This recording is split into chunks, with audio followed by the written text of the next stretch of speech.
Welcome to the Sid View podcast. Well done, Remy. Thank you. Good job by you. I think you need to be closer to the mic. Yeah. Like, I want to. Oh, What was no, that noise? even. Okay. Hey, that's what she There said. we go. Let's keep it PG, folks. All right. When have we Shots really ever fired. achieved that? Oh, my goodness. How's everybody doing tonight? Pretty good? Yeah, not bad. All right. Living the dream. Living the dream? Somebody's dream. Oh, yeah. It ain't True. a nightmare yet. You guys have a lot of dreams? I don't No. know. I'm asleep for them. You are? Do you ever have a dream and then wake up? Almost all the time. Isn't that how sleep normally works? I didn't say that. Hold on. You didn't let me finish. The day I don't wake up, we got a problem. Right. But no. You didn't let me finish. Sorry, go You ahead. had a 2-second pause. We Well, thought because you I were was done. thinking about what I was going to say next. Okay, so you're complaining that you didn't let us finish, even though you didn't know Well, how you were going because to I could finish. see you guys about it. Anyways, He had to project the blame. have you guys been able to hurry up and fall back asleep and get back to that dream? Never. No. No. Have you? No. I have. You have? I mean, Aren't there you was a also point- narcoleptic? No. I can induce sleep paralysis, though. What? That was a scary discovery. What is that? What did you do? A sleep paralysis? You You like kind of fall asleep, but not fully. what? Yep. You like can't move. He can induce it. He can force that. Yep. He's weird, dude. That's funny. Yeah, that was a scary time. I love it when you have like a really bad dream and you wake up. You're like, God damn, thank God that was a dream. I hate I when turned my you- TV on after a bad No, it nightmare. happened the other day. I had a dream someone stole my Pokemon card. Oh, that is the most Gen Z thing I've ever heard. Settle in, you weirdos. Let's go.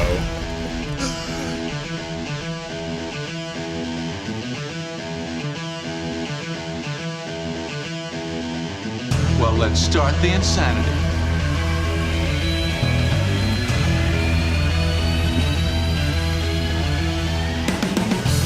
What's up, everybody? Welcome back to the Man Cave for the next edition of the Sid's View podcast. Another chock full of Tuesday night action. I don't know what I just said. Diego's here, though. What's up, buddy? Yo, a blast at the bowl. Mickey kicked us out of Disney. I'm happy to be back at the podcast studio. All right, we got our girl Reminator here on the controls, ready to roll. Am I going to be the one doing I was going to have the 34 Monaco mod, but he just bounced off the house and hit all the cars in the driveway. Yo! It's a beautiful Tuesday. I'm here with my boys. Let's do this. All right, our man Fro down there in the bullpen. That is a Cosmo Kramer classic if I ever seen one. What up, everybody? Man Rob back in the house. Days are getting scarily short. On-track action heating up. I don't want to waste any time with my BS. We got a lot to get to. All right, and our man Bonssa over there on the news anchor desk as always. A full weekend of action, including the jet flying off and taken away, while we had a thriller at the SK Modifieds at the Stafford Speedway. Oh, indeed we did. We'll get to that in a little bit later, but let's get things started. First of all, if you want to go in that live chat, you're going to want to go to youtube.com/SidsView/join, $4.99 a month. We're going to have bonus content on Thursday, but you'll also be able to participate in our Who Won the Week segment and our modified hard hit segment, which we have some doozies here. Absolute heavyweight battle that we will get to shortly. And let's also welcome in studio our main man from the Lumax package store. Our buddy Max Zachem is over here. What's up, bud? Hey, thank you all for having me on. It's great to be here. Yeah, appreciate you coming in. We're going to have a good time tonight. We got a lot to go over. Let's get our friends over there at Monaco Ford up and running on the old results ticker, top 5 finishers from throughout Southern New England. Diego, largely considered the biggest night of the year these last few years, Monaco Modifieds at the Speedbowl. You went down there as just a spectator, huh? First time in a while. Well, I'm going to say this. The late models had the night off. The way our year's been going, it's been nice to take a little break. Yeah. But, man, the Monaco Modifieds didn't disappoint to me again. It was a great week to be a Speedbowl guy. Yeah. Because we've been killing the place a little bit, but really it's our home track. Yeah. Man, the vibe this weekend was great. All the cars, the packed house. Stafford's right up the road. Yeah. Boy, they make you look bad sometimes. Right. But not this week. This is one of the weeks that Waterford, granted, there's a few hiccups still there, but I'll have some things to talk about. Yeah. Listen, the car count and the racing at the Speedbowl is almost second to none when it's like that. And so I was excited. Yeah, It was a weird weekend for us because we tried to do Sid's View and Monaco on the same night, right? And we did that last year, but what we do with the Monaco team now is definitely a lot more elaborate than what we did last year. And this is probably the last time we're ever going to do that again because it was just overwhelming. Yeah. And so and it's like this whenever we're doing the Monaco stuff, which and I don't want this to come out wrong because I'm not complaining. I absolutely love creating content for those guys. But when we're doing that, it's all about that series. And even though we kind of separated and went up to the stands to film Sid's View, I did almost feel like I wasn't getting a full grasp of that day like I usually do. Right. Just because there was so much to do on our end. And yeah, I mean, the car count with the Monacos was great. Obviously, we're going to talk about it here in just a second, that there was a car or two shy than what it should have been after the heat races.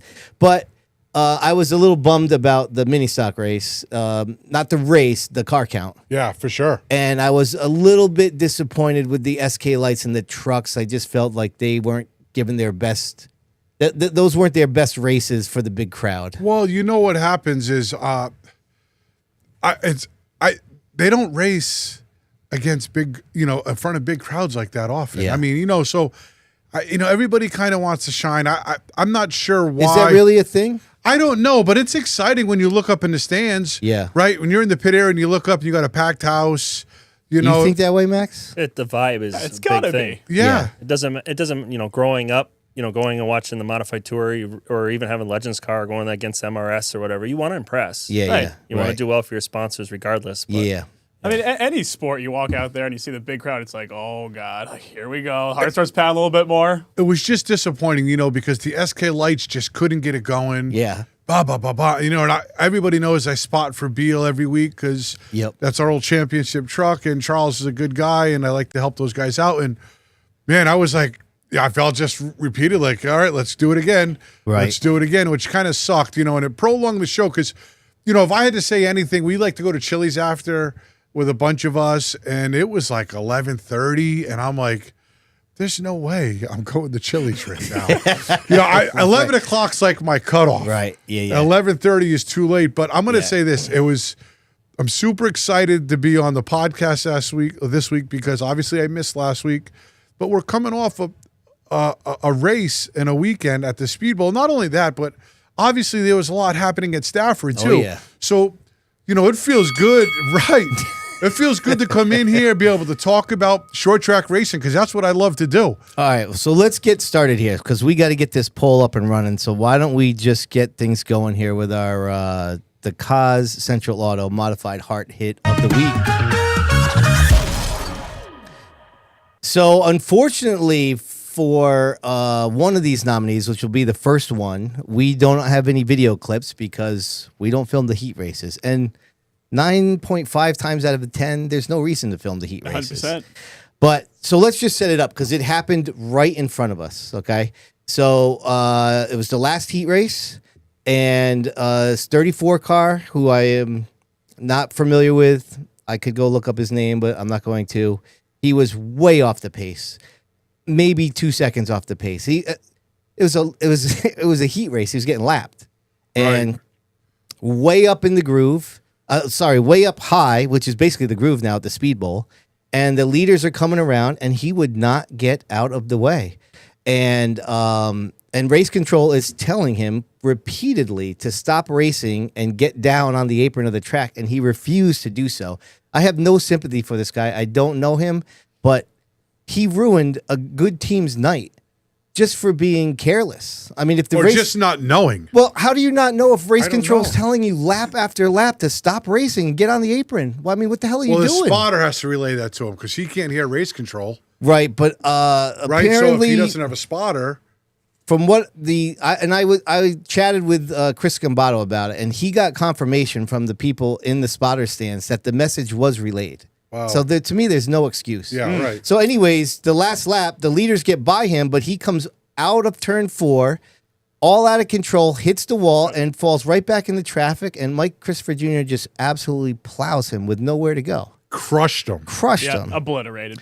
So we do not have videos, like I said, but our main man, Mitch Bombard, down at the Speedbowl, basically captured it as it happened. Ooh, nice pick. It's an amazing good. pick. That's fantastic. That's basically the 34 coming off the wall, right into these guys, going to the checkered flag to finish. Mike was in the qualifying spot, and and then he went off on the double hook. So, and somebody told me in the stands, oh, he's going to try and come out and make the race. I was like, no, he's not, dude. No. What the hell are you talking about? That car is not running tonight. No, it was absolute garbage. Yeah. So Such a disappointment. it's really a disappointment. I mean, obviously, listen, Junior's one of the biggest stars in the sport, and I personally like Jimmy Page a lot. He's a good guy. He's been bringing fast cars to race cars Oh, in no doubt. Southern New England Oh, yeah. for a long time. So just to see that car out for something just stupid. I'm sorry, but that was just stupid. You can go to Rob's. We got basically we got the AKA Racing. Our man Chuck McDonald spots the old chalkboard chattered. And that's enough already. It's a call for help. Stupid freaking We've lap seen a cars. few in recent times. Unbelievable. I know this is probably going to be a wrong statement to say, but the unfortunate part is you can never really let your guard down, right? Because once you start getting comfortable and taking things for granted, boom. Yeah. Like, it's just so it shouldn't have happened, but man, it's so unfortunate. All right, so that's our first nominee. The second one, we got to go to the SK. These all came. Now, there was a lot of wrecks and a lot of open wheel races, but the 3 nominees that we came up with is all happened at the bowl. Second one, Rem, what do you got? So the second one is Timmy Jordan in the beginning of the SK race. Here we go. All right. Now, we didn't do in-cars this week for Sid's View, and of course, this wreck made me kind of regret that decision, but who knows if my camera would have survived this.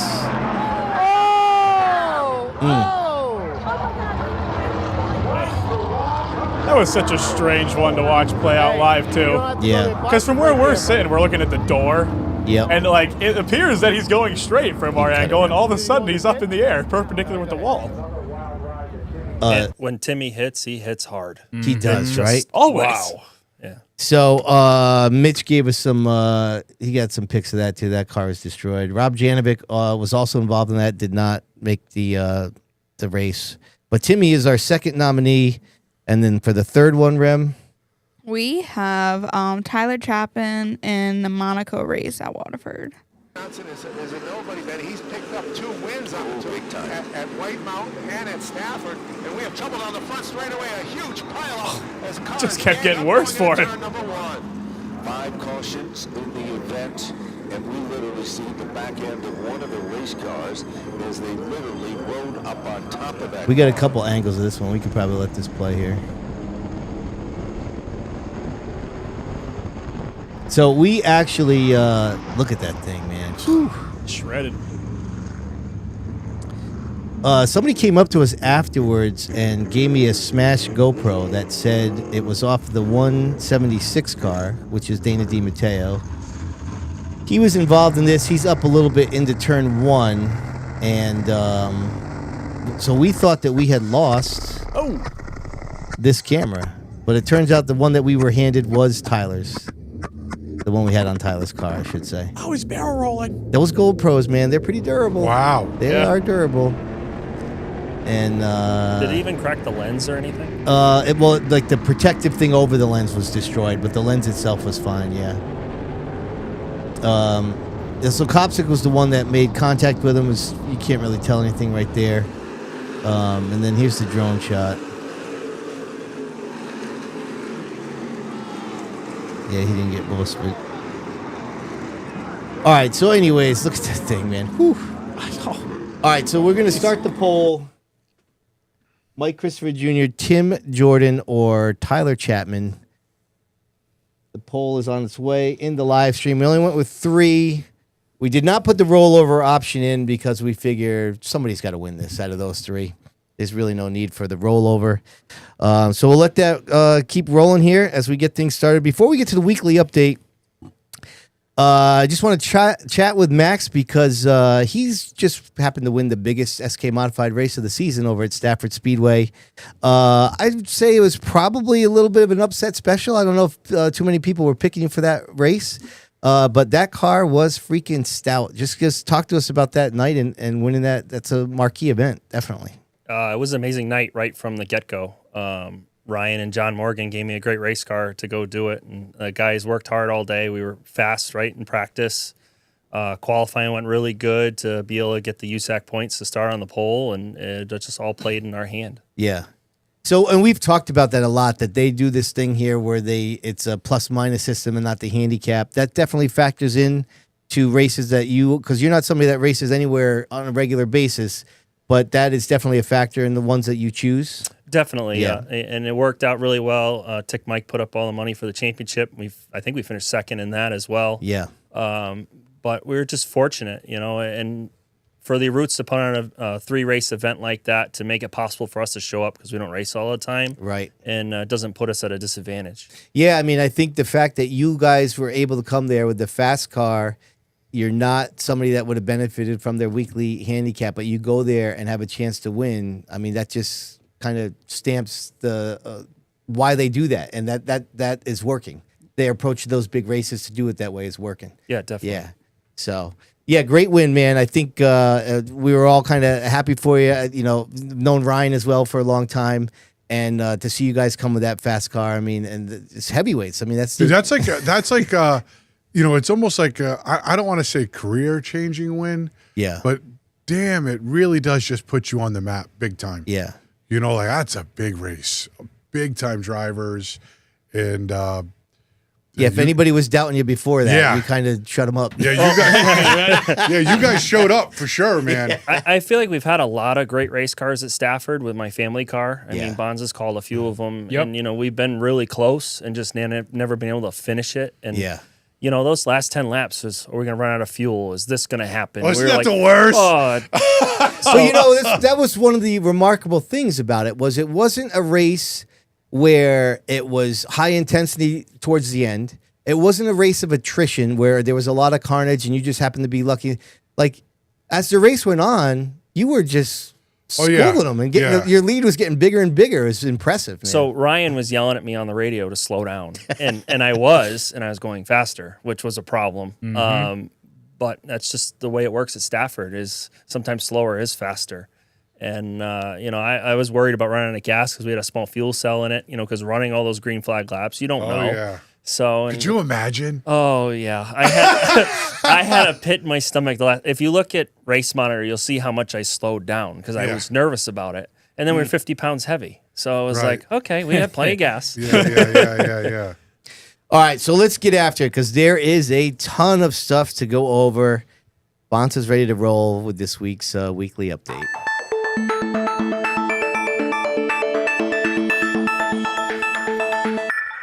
Sponsored by Fowler's Auto Wrecking. And we begin with a rain out because Wild and Wacky Wednesday was rained out, unfortunately. First time in a while we've had one of those. So we go to Stafford on Friday, starting with the SK Modifieds, which was the show of the night.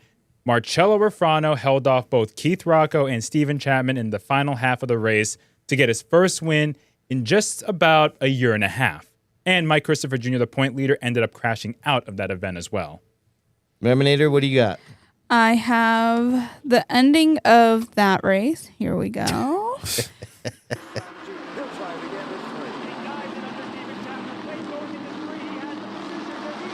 I mean, Steven Chapman, Keith Rocco, and Marcello for these last few laps was just non-stop. It was great. Yeah, it was unbelievable. I'm going to tell you this, too. You watch Rocco when he was racing second, he ran really well and very respectable. When he could have stuck a tire on the Nerf bar and he didn't. Yeah. It got a little tight coming to the white, though. Yeah. But there were a few taps. Yeah, but he kept it clean though. He I could have agree. went in there and It's a boss move right here, though. I think He mastered it a few weeks prior. I think the lap car costs what he was trying to do. Right. Yeah. If you watch him bobble. Oh, it's- yes. Yeah, he said as much in his post-race interview. Yeah, you're right. Yeah. Watching that bottom shot by Marcello in person is breathtaking. Yeah, it was you were right there. It was Because you impressive. wonder how they can make it. Now, this is what I'm talking about here. you see he keeps getting there. Little contact right there. But he man. gets right out though. Yeah, Yeah, right. he it gets wasn't let right him like out. save control. it. Yep. You let him save it. I seen him Saturday in the Speedbowl line, and I gave him credit for being respectful. Well, those two used to be teammates I for a know. long time. Did Gagner do anything wrong there or no? What's he gonna do? I don't know. Get off the gas a little more before you get into turn one. I mean, that was such a methodical move by Refrano to let up a tiny bit and stay side by side with Wade right there because Keith could not complete yeah, the he corner. set the pick. Yeah, I think we would have all done that if we were. Yeah. I mean, Hey, listen! Shout out to Steven Chapman because he was impressive in that race. Oh, yeah. He And ran fantastic. He ran fantastic, and our man Waddell was on the radio, and he ran a great race. I mean, he led a lot of it, and it was just he looked strong, man. It was good to see. Battling against two heavyweights in Refrano and Rocco. Listen, it was a great event, and what's his name? JP didn't have a great car, but he managed to mingle in the top five he when made the most of it. when he needed to. I seen him Saturday. I said, your car wasn't as great as it, and he says, yeah, but we hung around, and that's what they needed to do. And shout out to Mike Pettit. That was a top 5 sweep for him. So, Oh yeah, Oh, with Pettit engines, yeah. the guy's nasty. You talk Yep. about JP. He did enough, though, in the big picture. In a way, we'll talk about that later. Yeah. All right then. Going to the late models, Kevin Gambacorder got his second win of the year. Limited late models, Gary Patnode held off Jason Lafayette in a very close finish to get his second win of 2025. That was a great race. It was. Yeah. Oh, they It were was a coming. really good race. They were ready to steal it from him, and Gary almost let him take it. Yep. He almost. Yeah. You know, it's like he slowed down. Like, you know, when you start playing, and Max can say this, you start playing defense and instead of staying aggressive the last 2 laps, and you invite him in. Like, you Yeah. got to keep the pedal to the metal. Right. And don't even look back. Yeah, And you, if look, the- you look in that mirror. That's it. You missed this line, you missed that line. All Yep. of a sudden, they are there. Now you're in trouble. Yeah. You know, I always say, just act like you're getting chased by the cops. Don't even look back. You know what I mean? If you miss it, and you lose. That's it. It was kind of surreal to watch, like, in real time, because you didn't even realize it was going to be a barn burner finish until, like, 5 seconds before they crossed the stripe. Yeah, and both rookies couldn't believe it. chasing them down. And that's the hard part. Stafford's so line sensitive, too. Oh. So that makes it a challenge. Definitely. Yeah, great race, though. Gary needed that win, too. Gary's been fast this year. Yeah, but that car got tore up a few weeks ago, and he drove Kevin Crosby's 21 the week prior, Yeah. brought this car back, and Yeah. won the heat, won the feature. I normally don't talk about chassis builders much, but the RRC guys, they've got them cars figured out. All of them cars. That's what's his name? The 24 Terrio. Hammond runs. Is an RRC Hammond car. runs good. Sardell. Those RRC cars are really running well in that division. So yeah, good job to those guys. Yeah, and Kevin Gambacorder in the late models, he needed that win, too. So a lot of drivers that need wins are getting them when it matters most. Yeah, Lafayette needed that second place because he was in a little bit of a funk. Yeah, but he needed Haidar to finish in the back. No, but I mean, he's so far out now. He though. is far No, out. I'm not talking about championship. Just like morale's sake, he had ever since he won and had the point lead. been rough. Yeah, so it was good to see. Yeah, him and do I that. didn't give a shout out. Gambacorder needed the win too badly. He's had kind of a rough year. The guy has 2 wins. So we're calling it a rough year. By his standards. Yeah, by his standards, but he's so good there. He's so methodical and so good. It's been an off year, and he has 2 wins. So, but congrats to those guys. I know it was. I mean, he was giving his interview saying like, "Oh, like we really needed this." I'm like, what the hell? You're 20 points out from the points lead right now. I bet you though he's more excited about his son. Yeah, winning. Which he said. He said right? he said Colton was holding the fort. Yeah, no, but it really is. You know how proud he is to go home. I mean, Max, you got kids. When they start doing successful stuff, man, whatever you're doing almost doesn't mean much secondary. anymore. It's secondary. Yeah, Honestly, for sure. it was almost cooler than the win, having them see the trophy on the counter when we got home. Right. Like, that was special. Besides, his car was tore up that night. Yeah. But Going to SK Lights, Josh Morrison, another driver who needed a victory, got his first win of the year. The top 4 in points all found trouble. A lot of drivers found trouble that night in the SK Lights. Meg Fuller still got a top 10, but Amanda West, Nick Hovey, and Nick Anglaise all failed to finish. Nick Anglaise was driving Joey Farino's 87 because his engine blew on the 10 after the heat. Great job by Joey to give up his car. Yeah. Right? I What mean, a to guy. give up. Yeah, but then, Anglaise's interview afterwards, classic.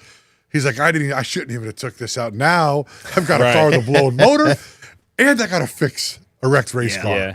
You And know, Anglaise took blame for the wreck, too. Yeah. He took responsibility for it. but Morrison needed that. Oh, yeah, You they know, struggled. The way that they ended last year, if you would have asked me, I would have said, oh, They're going to be off to the races. he's going to be the guy to watch, and it just hasn't turned into that. And I know they're all good friends, like, the Chassis Pro guys with Voigt. He Yeah. got into Voigt. What a hell of a save. That was awesome. Woo! That was- man was like street stock status Yeah. in the that SK was Light. impressive. Great save. And he didn't overcorrect. And he didn't. A lot of times they overcorrect those things and go head on to the wall. He did it really well. And the one thing that was on Morrison's mind in Victory Lane was that AC. hit. Yeah. And he felt bad about it. Like, I wish it never had happened. Yeah. And so it just shows you what kind of close-knit group It those could have guys been are. worse for 75. I mean, he was tank slapping basically in a mod. That's usually And he's bad. had a tough year, the 75, Oh, yeah. So, yeah, congrats to Morrison. And it was cool seeing Josh and Ben run 1-2 there in the beginning was of the cool. race. And Ben's a rookie. Yeah, that's very good. Going to street stocks. Oh, here we go. Well, Sean Monahan scored his first points win at Stafford after using the bumper on the point leader Travis Downey in the closing laps and almost slipping away from the lead on the last lap going into turn 1. You know what that goes to show. Go. Gotta know the line. Reminator. So I have a video. When you say gotta know the line, he invented his own line in that race. Yeah. Basically. Big so, motor. He got a big motor. Play the clip. Here we go. They come together. They cling and they clang off each other in turn number 2. This was critical for Sean. Oh, I see what you did there, Bonssa. Good one. Ooh, Sean got Ah, loose there. hi-ya. That's a little hi-ya right there. Got loose, Diego? Huh? Got loose? Listen. That was aggressive. Was it? I mean, Yes. yeah, it was. Listen, to It's me, something you don't see many street stalkers to at Stafford me, do. to me, like Max, maybe you could attest to this. That was a typical street stock move in the 80s, 90s, 2000s. And that's when he grew up racing those cars, really. It's always about semi-clearing yourself because let's call it like it is. If the 84 stays in there all the way into 3, Game over for Sean. Yeah, he's game going over backwards. for Sean. Yep. You know what I mean? He didn't take Bert out. I know Bert's pissed, but Sean was only goal was to win the race, and that's what he came there for. I know there's been a lot of chirpers online, and he's my brother, and he's raced the same way since day one. He would do it to me, and I'm not saying he did anything bad, but he's that guy that you don't want to see coming up in your mirror. He's aggressive. He That's is just aggressive, and flat you out. give him an inch, he's taking 2, right? So don't give it to him. But overall, what a great win. And I'm going to say this. My brother's been focused in the garage and working weeks. The week before, he was fast, overheated. Yes, He was just as fast. he was. He got up to the top 5. It made him even hungrier. And he went home and worked. I seen him and Brody work on the car, just those two. And so, but anyway, it was a great win. And What's So- cool is that car is Meg Fuller street stock. It at is. Stafford. That's won a lot of races. yes, But I will say, I'm curious if Sean keeps racing, how other drivers will start racing him. I'm really curious to see that because they're not. A lot of them are not used to racing Sean. So now that they see his driving style, which might be a little more aggressive compared to what they're used to, how will they respond? Yeah, but hold on a minute. This is the same group of guys that we saw racing Travis Hydar last year. That is true. I mean, what are we talking about? right, But- It's not like they don't know how to drive aggressively. right. Yeah, but I think the way Sean is driving, it might have to up the ante a little bit Well, more than that. I Well, can that's why I think it's a bad look because they all raced Travis Hydar really hard last year. they did. yeah. And now there's somebody out there that's racing that hard against them and they don't like it. Not a good look. Right. Well, that's why I'm saying I wonder True. if they're going to give it back. Tune in Friday night. For real. Right. All right, what else?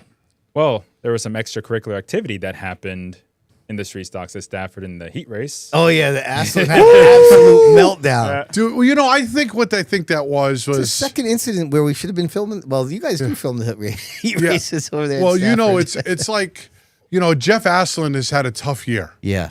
right? And so That's what I thought, right? The frustration just got the best of him. now it's this guy, Sean Monahan, who everybody knows is a little Yeah. rough. I'm not taking that anymore. I can see that. If you're having a really bad year that's pissing you off, the last person you want to race then is your Sean. brother. Yeah. Yeah. I mean, that Right? would push Yeah. me over the edge. Yeah, that would probably piss me off. Too. Yeah. And to cap it off, he wins the feature.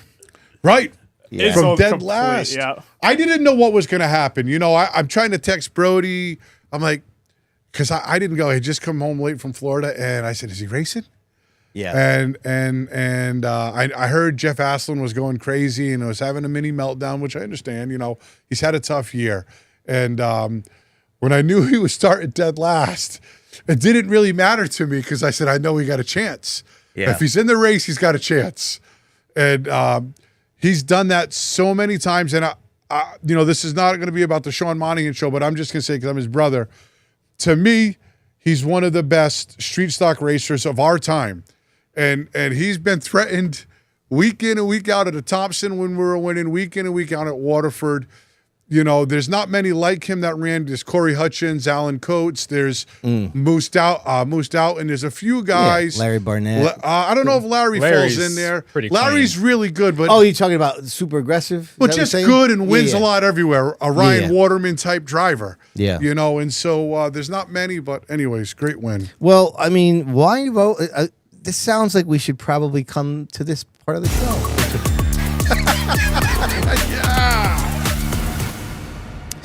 All right, big thanks to our friends over there, Mid-State Site Development. So Sean got on the mic, and as only Sean can do, I was on the tower with this, listening to him, and this is just as him on the track was classic Sean Monahan behind the wheel. This is classic Sean Monahan on the mic. Check it out. This is a great division. Street stocks have always been my most exciting division to race in, and Stafford Speedway has the car count and real street stocks, and that combination is just, it's awesome to be up here. Thanks all the fans. If you don't know me because I'm not from here, but if you boo, yell at me, cheer for me, I love it all. Thank you so much. Sean Monahan. What a guy. Dude, he's like a showman, though. Isn't he? He's a showman on the mic. He's a showman on the wheel. I mean, he knows what it's about, you know, so. Listen, this whole Speedbowl hack thing. That's funny. I freaking love it. It's man. good. I like the Civil War. Absolutely love it. Yeah. Yeah. Is it a good thing or a bad thing? I think it's a great thing. As a fan, it's tremendous. Right. Isn't it? I can't wait to Yes. watch the race next week and see what's going to happen between, Aaron, if your brother comes back, and PJ against Travis and Trot and Bert. It's great. I love it. Here's my question. Yeah. And if I'm being a Debbie Downer, then whatever. But we're getting to the end of the year. How much of that aggression is too much, especially when it comes to the championship battle? Because Sean's not racing for points. Right. So how do other drivers, what is the etiquette in that regard because of the fact that Downey and Trot and these guys are going for a championship? Yeah, but Aaron's going for one too, and he's He on the is. other side. So I it's not think, just Sean. I'm going to be honest. I mean, I just call it like it is. I think it's going to play to Sean's advantage. Yeah. Right? Because they don't want to tangle. Why do you want to get in a pissing match with him on the track? He has nothing to lose, and you have everything to lose. Mm-hmm. Right? So Sean's just going to try to keep marching ahead and winning whatever race he can win.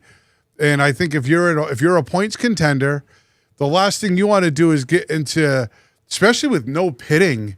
I mean, the last thing you can afford to do is cut a tire around, right. Yep. messing around with somebody that's come up here for 3 races. Hey, he decided the title last year. Right. Right. Right. But it goes for any division. You just got to know who you're racing with, Yeah. and that's how it's going to be. Yeah. So because of the extracurricular activity, as I call it, Jeff Aslan did get suspended for 3 events. He did? Yep. Yeah. He got suspended for 3 events, and he got his handicap removed for 3 more events. Well, I wonder if I could drive his car. I was just going to say that. I'm not sure, but you might be able to buy it. He also got a $250 fine, which goes to charity. Wow. Aw. Well, I think that Yeah, I think it was the meltdown. Yeah. Yeah. Oh, the whole- definitely. the whole Well, you pit hate road to see. theatrics. I mean, you just really hate to see that. You know, I knew it wasn't good, and then Flo was showing him running through the infield. I'm like, oh, he's pissed. He's channeled real channeled pissed. his inner Glenn Griswold. Oh yes, he was hot. Well, usually when something like that happens, like with Nick Anglais a few years ago when he climbed out of his car and gave the one finger salute twice to the officials, or the fight in turn 1 with Kopsick and Wesson, like they're going to crack down hard on that. So it's not necessarily a surprise. As they should be. Right. You know, it's a great run track. They don't want it to be that way. You know, it's great to race and maybe get a little aggressive, but you can't take things in your own hands, right? They don't run it. You know, the people upstairs run the track. You're not going to do that here. And it is what it is. You got 3 weeks suspension. You know, it sets the tone for everybody else. Don't think about doing it because you're going to be in the same boat. Sean says he's going to run for Rookie of the Year. Is that a possibility? No. Why? Why not? Why not? For this year? Yeah, next year he could. What if he runs 3 races? You realize that's ridiculous, right? If he ran for Rookie of the Year next year. Well, we've had this discussion. With a win at that Well, track. I think it depends on how many starts he makes this year. That's what I was just right. Yeah. If he makes a certain amount of starts this year, he cannot compete for Rookie What's of the Year that number? next year. Do you know what the number is? 5 or 7 or something like that. I I'm don't sure. remember. Oh, so he'll make it. He could run next year and get Rookie of the Year. That would Well, be he's so already done 4 or ridiculous. 5 Wouldn't it? races. So stupid. Dude, I'd be so for that. Are you kidding me? That'd be the dumbest thing. I mean, it'd be entertaining, but statistically, it'd It be would only stupid. be more entertaining is if you ran for Rookie of the Year with him. Right. Yeah. Oh, that my would be God. fun. In the 7. Oh, the 7. Oh my gosh. Listen, shop night can't be Tuesdays. Right. Oh, right. That's for sure. Right. All right. Now we go to Seekonk Speedway for Fast Friday. In the Legend Cars, Jacob Rowdy Burns got his 5th win of the year, retaking the point lead heading into the Drive for the Cup, which is their playoffs. Mm-hmm. And Nasty. then the Who's that? Yes, Jacob Burns. Jacob. Dude. Yeah. He's impressive. Reminator? Did anyone see the wreck that happened? Or What's that well, now? The Legend Car race? Yeah, in the Oh, no, Legend Car please race? educate us. Well, let's see. Oh, all right then. Parsons, Jake Sylvia, Brody Wakefield, and Ryan Vaness Jr. are your top 10. Looking for it off of 4. There we go. And Burns, trouble for the 22. Newcomb gets sideways. And Ayla Martin makes hard contact. Is that Isaiah Down Newcomb? into turn Yeah. number 1, right back under yellow. Jeez. That's a hard hit, man. Yeah. Right on the driver's side. That stinks. It's awful. Thanks. Way to bring us down, Ram. Nice Yeah, work. thanks, Problem. Remy. I'm always here for y'all. To hell. All right, going to Pure Stocks. Justin Menard got his first win of the year, while defending champion Brent Robideau holds the point lead heading into the playoffs. And the reason I keep mentioning who got the point lead heading into the playoffs, we'll explain later on. Going to Sport 4s, Arthur Miak got his 3rd win of the season. Richie Johnson was the point leader at the end of the regular season. Bandolero Outlaws, Brady Connors got his first win at Seekonk, period. First-time winner. Aaliyah DeSoma is the point leader after the regular season. And then the Bandolero Bandits, Landon Solomito is hot. He gets his 4th win of the year. He is on a tear. Carl Satterlin Jr. is the point leader after the regular season comes to an end. So, late last week, I go to get the mail, and there's a package in my mailbox, and it says, to Robert Hahn. Ah! And I said, what the heck is this? Oh, yeah, I knew about this. So, Rob, go ahead. Yes. I gave it to Rob to open when we were at the track on Saturday. What do you want me to say? I mean, don't you have the picture of it? Just tell the story. Oh, so, Jeez. well, what do you mean? I mean, what All right, story? so Landon Solomito, nice kid that he is, Oh, sent yeah. Rob a T-shirt as a thank you for Rob picking him in the pick'ems. Right. Oh, he Yeah. sent a Yes. free T-shirt for picking Yes. him. Yes, yes, Oh, yes. that's cool. yes, very- and I received a handwritten note. Right. How cool is that? Oh, it was fantastic. Right? You won't find a nicer family than Solomito's. Yeah, Solomon's a great. Yeah, yeah. Oh, it was classic. So Timmy had reached out to me, Yeah. and I'm like, oh, Robert Hahn is going to love this. Yes. No, and not only that, but the shirt also has very vibrant green and pink. Oh, yeah. Anyone who knows, that's my favorite color palette right there. The classic. Your summer yellow. favorite color palette. Hey, listen, every time, bro, you throw green and pink on the car, you should see my iRacing ride. It's fantastic. dude, Looks he's just like great. the car on the shirt. Ooh, I like that. Well, There you're you rocking go. the green. I'm rocking the pink. So Right. So this isn't the right green though. This is too washed. Well, I tried my best. you gotta get the melon. going Carry to the American Canadian Tour, they had 2 races. So we're talking Friday at Oxford Plains Speedway. They had the Yvonne Bedard 109. Gabe Brown won the race despite a broken shock halfway through the feature. I'm How, not how does that happen? Come on. Against that quality of teams. To win with a broken shock. What shock was broke? Left rear, I think. You break a shock and still win. Yeah. Amazing. Yeah. Insane. Amazing. That was his second win of the season. Now we go to Waterford on Saturday. Hold on, Bonsa. Do you have the Pass North there on Friday night? Oh, Yeah, I got Garrett Hall won the Pass North race. Oh, I yeah. didn't have that. And the reason why I brought that up, so Friday night, Oxford Plains. Okay, so that's a long weekend there, right? Oxford yeah. 250 is Yeah. on Sunday. 33 people started 33 drivers started the ACT race, 34 in the Pass race. That's great. That's Is that awesome for a Yeah. Friday night show of a Yeah. 3-day weekend? That's pretty awesome. Well, they test all day, all weekend up there for the Yeah. 250. Yeah, yeah. Have you ever been up there for the 250? I went there. I think we ran on a Saturday with the MRS. Oh, years okay. ago. Yeah. Just a great vibe up Yeah, there. Yeah. there's nothing like it. Yeah, it's it's like a- the World Series for us. Right. Is the best way of putting it. Yep.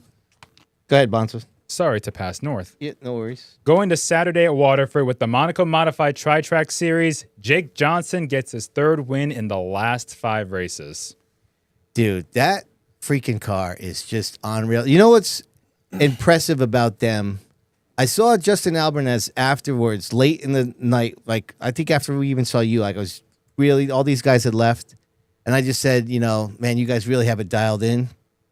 And he was like, yeah, just hope that it's going to be fast next time. Like, it just struck me that they weren't cocky or arrogant. Like, they know, like, you can win 3 out of, what did you say, Bonza? 3 of the last 5, and 3 he out could of have 5? won star too. But they're grounded enough to know that that can disappear in a second. Right. Maybe they don't win in a year and a half, Dude, right? It could just come and go like that. The dude is hot. But he is on fire. Dude. Yeah. Whether he gets in a late model, that thing, you know, they got it going on. And there were a lot of restarts late in that race, and he pulled away every restart. Nobody could touch him. Yeah. Well, I mean, why don't we just have another little funky segment, shall we? Yeah, let's go. Well, wouldn't you know, in his young career, Jake Johnson has now already tied Ron Silk and Chase Dowling for 2nd all-time on the Monaco Modified win list. Now, this win list is a little bit skewed because Matt Hirschman's got 23 and 2nd place is 6. But Jake, Ron Silk, and Chase Dowling, who's been back to racing like part-time this year, the 44. But people forget that he won quite a bit on the mod tour. And then next is McKennedy. There's a long list here. So outside of the Hirschman thing, there is a big variety of drivers that have won on this series. So that's your stat drop of the week. Jake is now 1 more win, and he will be in sole possession of 2nd place. Still a ways to go to get Hirschman, but go ahead, Bonsa. Going to the SK Modifieds, Eric Burnt scores back-to-back wins. He has 4 victories on the year. Yeah, SK division down there is, I mean, it's just basically Eric or Andrew, Yeah, unless Pulio shows up. Yeah. pretty much. But it's weird that Todd hasn't won, that Flannery hasn't won. Like, That's really Flannery usually gets 2 or 3 yeah, and hasn't won yet. yeah, it's a little bit strange to see those guys kind of off a little bit. But I forgot to mention the Monaco Modified race. We saw the guys running the bottom throughout that race. They sprayed the racetrack. Yeah. Yeah. So Yes. it was effective because people were making moves Yeah. in the bottom and actually completing passes. After the pit stop, though, I moved right back up to the high side. I mean, the first run it was definitely bottom line by the way, dominant. Timmy, you know, we talked about him because he had the big wreck, but he hasn't won this year yet either. Yes. It's Right. just strange. But if you watch the racing, like as the laps go down, the cars move down. Do you agree? They start moving to the bottom of the track, I think. like in any modified race? Like the mods? No, Yeah, not in Monaco. That's I fair. thought, and I watched the SK race. So Burnt is living At the on top. He's living above the white line. Right. But if you watch behind him, Moeller was falling back a little bit. And believe it or not, Justin Gaydosh was catching Moeller. Yeah. They were camped out on the bottom groove. So I just started watching those little races. Yeah. Not that means much, but I think they were playing with that sprayed region on the that's bottom. what I'm saying. Yeah. I think it was making, what happens is guys that always used to run there, like Pastriak and them, they have a tendency to go to the bottom a lot. Right. Right? Because that's what they know whenever they run there. And it works for them. Like Pastriak ran really well. Pastriak was really strong, man. Yes. He was fun to watch. Brett Meserve was really strong for a long time as well. Dude, that's another team. Like you want to talk about like a team that really doesn't have any paid guys, just a bunch of people getting together. Shelly picked up some shirts for me this week and we chatted. She does the tires and the shocks. I mean, it's just so cool, right? And then to show up and run with the upper echelon of these big money teams. But let's not forget, everybody's got good cars, right? I mean, even you guys, you're a family team, but you don't come with a knife. You can't. You can't come with a knife to these races. You might as well stay home. Right. Right? You look like the 34 did. Max, talk a little bit about your day there. That was Ryan's debut in the series, right? Yes. So they ended up buying the DePisa car that I ran to start the Ryan year. Morgan we're talking about. Yeah. And they put their own drivetrain in, everything in the car. We built it all week, and Ryan made his debut. And he did a great job. I mean, to go there for your first time in a tour type car. Ryan doesn't race a lot anymore like he used to. He's got some guy driving his SK. I don't know why. But he did a great job. I mean, we were 18th quick right off the get-go. And all you had to do was pick up a half a tenth, and you're in the top 10. Yep. Yeah. I mean, so credit to him for what he did and what we missed it a little bit in the race. We tried changing a few things and it didn't work. And we were at the shop as soon as the race was over, and we post-raced it, just trying to figure out what we need to do to be better. And he did great. And you got to remember, like Chris and Brett ran the MRS race in May, so they had some notes already. And, for sure. And Chris dominated that race. Yeah. That was his first win in a long time. Yeah, and he was chasing I talked to him for a little bit before the feature. He was chasing the car, and he threw something at it, and it worked. Yeah. But no, to go back, Ryan did a great job, and it was really nice to see. All right, let me just give a little bit of an update here, Bonza, before you continue. Mike Christopher Jr. has 48% of the votes. Timmy Jordan with 35. Tyler Chapman with 17. Only 60 votes in. We had well over 100 votes last week, so still probably a long way to go. We'll check back in with that later. Go ahead, Bonza. All right, let's go to SK Light Modified action, where Nick Hovey got his 4th win in the last 5 races, so he continues his torrid streak. Yeah, not the best race, but I mean, he's just tough to beat there. Unlike at Stafford, where he's had a lot of bad luck for many weeks in a row, he's still the dominant car here at the Bowl. I get a lot of flack, for always riding the Nick Hovey bandwagon, but he works for me. I've been friends with his mother and father forever. Really? Nick is very capable, though. Even at Stafford, they have to be on the lookout because he easily could run off 4 of the next 6 wins. Yeah, without a doubt. Yeah, so he's got that capability that him and Keith Rocco Racing, they got that ability. So I think that points race is going to turn into something special towards the end, and they're going to be looking over their shoulder, be like, oh my God, here he comes. So it's going to be fun to watch. I just can't believe the feature ran so early. I was standing at the fence, for our scuff session, and I'm looking at the lap counter. I'm like, this ain't heat races. Right. I was so confused on that. Oh yeah, they were the first feature. Don't get me started on that schedule. Sorry. What a terrible. Yeah. Yeah, I didn't understand what was happening there. I mean, the SK lights were supposed to be in the south pits, although there were several of them in the north pit. So why even have that rule if you're not going to enforce it for everybody? But and I was thinking that they were going to clear them out because they wanted to have the live pit road for the Monacos. But I don't know why you couldn't just do qualifying practice and then start the features and just have them run first and clear them out. Why the other ones? I don't know. It's strange. That's what we used to do back in the day. Right. Yeah. Put them in the trailer, close the door. I used to love that night. There wasn't a big tech. Or why not have just all the Monaco guys park in the south pits? Right. the trailers won't fit. Oh, true. They won't? No. There's no not way. as much space over there compared Oh, to because of the north car pits. count? It- Yeah. Not even just car count, just the monstrosities of trailers we all have now. Like mine's 48 feet. Yeah. You know what I mean? So it just You got to be good. You got to be able to maneuver down the middle lane and then hang a left real quick. Yeah.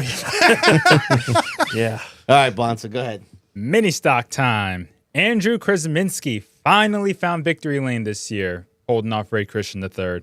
So And- this guy gets out of his car and says to Bonsa after his interview that I should have picked him. I did pick him early in the year. I picked him the week before, and he didn't win. Right. The rules say I can't, and I'm not Diego, so I didn't. Shots fired already. Come on. Low Sorry, hanging man. fruit at this That was point. bad. Who finished third?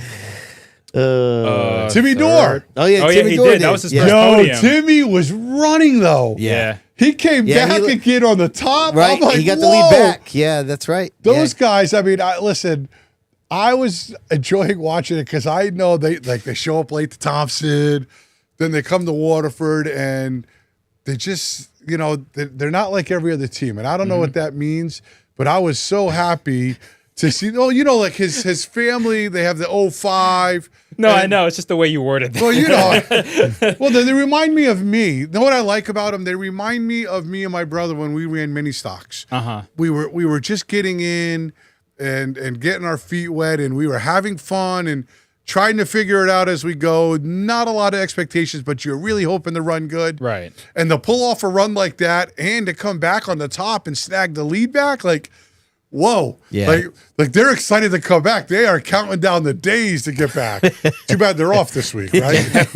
Right. Kudos to them, though. 10 cars still put on a really good show. That was disappointing for me, though, because It that's been the was. greatest show there almost every week down there. I wonder why that is. I don't know. I we had talked, maybe it was, The price to get in the pits? yes, it was expensive as hell, man. I'm like, Yeah. is that normal? I mean, am I out of touch? When you How have much- those big events like Monaco Mods and such, you're going to have higher pit prices. Yeah. Modified Tour, those type of It almost series. seems like regularly to get in the pits, you might as well just pull out a $50 bill. What was it to get in the grandstands? I have no idea. No. I have no idea. But what was in the pits? Was it $59, I believe. $59? I should pay that to get to the World Series for the whole weekend. Yeah. Those days are long gone. I was about to say it's 100 now for Is that. it 100? Yeah.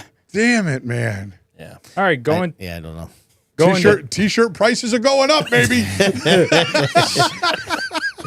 going to the trucks. Ryan Lynham rebounds from the previous week, DNFing while leading to get his third win in 4 races. That truck is fast. Yeah. And it's for sale today. This Facebook Marketplace. Yep. all right. Well, has the driver in second, Charles Beal, has he blamed the spotter for anything? Never. No. Okay. Never. right. I keep waiting. So here's the deal we have. I said, Charles, don't give up because last week he broke. Yeah. Don't give up, right? Because if we win, he buys ice cream. And I love the ice cream from the Speedbowl. Yeah. So I'm looking for, I haven't had one in a long time, so I'm waiting for that. You think he hasn't won in a long time? Yeah, I'm waiting for my ice cream. Remy, Yes. Remy got us ice cream. I put it in, what was it, the mini stock video? One of the Sid's View one of videos. them. Yeah, Remy. Oh, so She came up and sat with us. I'm like, listen, you sit with us, that you have to get food for me and Rob. That's correct. that's terrible. Yeah. Damn. Yeah. Oh. All right, going to the Crown Vics. Jack Emerson gets back-to-back wins, and he had to hold off Ben Bazowski at the end, and that was a good show. Is he the 52? Yes, Jack Emerson. Emerson is, yeah. Yeah, that other car that showed up. So I haven't watched the Crown Vics really all year. Uh-huh. And so I had nothing to do, so I'm watching practice. There's a car that showed up there that had Hudson on the quarter panel. It's a Hudson Speedway or something. Mm-hmm. And so, That might have been Bazowski. yeah, Bazowski. Yeah. The one thing that I noticed about the car, right? So how long is it? I'm just curious. How long before they start touching things to make them faster, right? Because I'm not saying he's doing anything wrong, but I start watching the cars get into the corner. That one like floats in like this, turns better. I'm like, whew, that car turns a hell of a lot better. It looks a lot different getting into the corner. That's what I'm saying. I hope tech staff stays on top of those divisions to keep them what they are so they don't turn into the street stocks. Right. You know what I mean? Keep a close eye on what's happening through that whole division so it stays competitive as what it should be. They had 8 of them, too. It's So, impressive. good for Yeah. them. Yes. And I don't think anybody fell out of the race. I think it went green to checker. Yeah. It did. Yep. Going to Seekonk on Saturday with the Pro Stocks, Nick Lascola took his second win of the season. Jacob Rowdy Burns is the point leader in that division heading into the playoffs. Very good. Reminator, Yeah. There was okay. welcome to the show. Thank you. I appreciate it.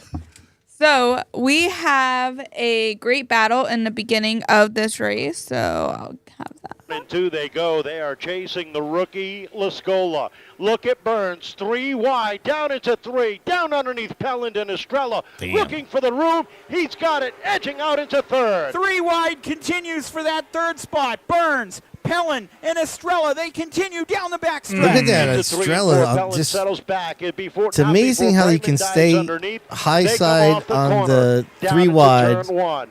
Burns on the still move. make it out okay. Up into the third It's brave. spot, looking for second, down on the inside of Jennison. Jennison slamming the door shut on Burns and Estrella.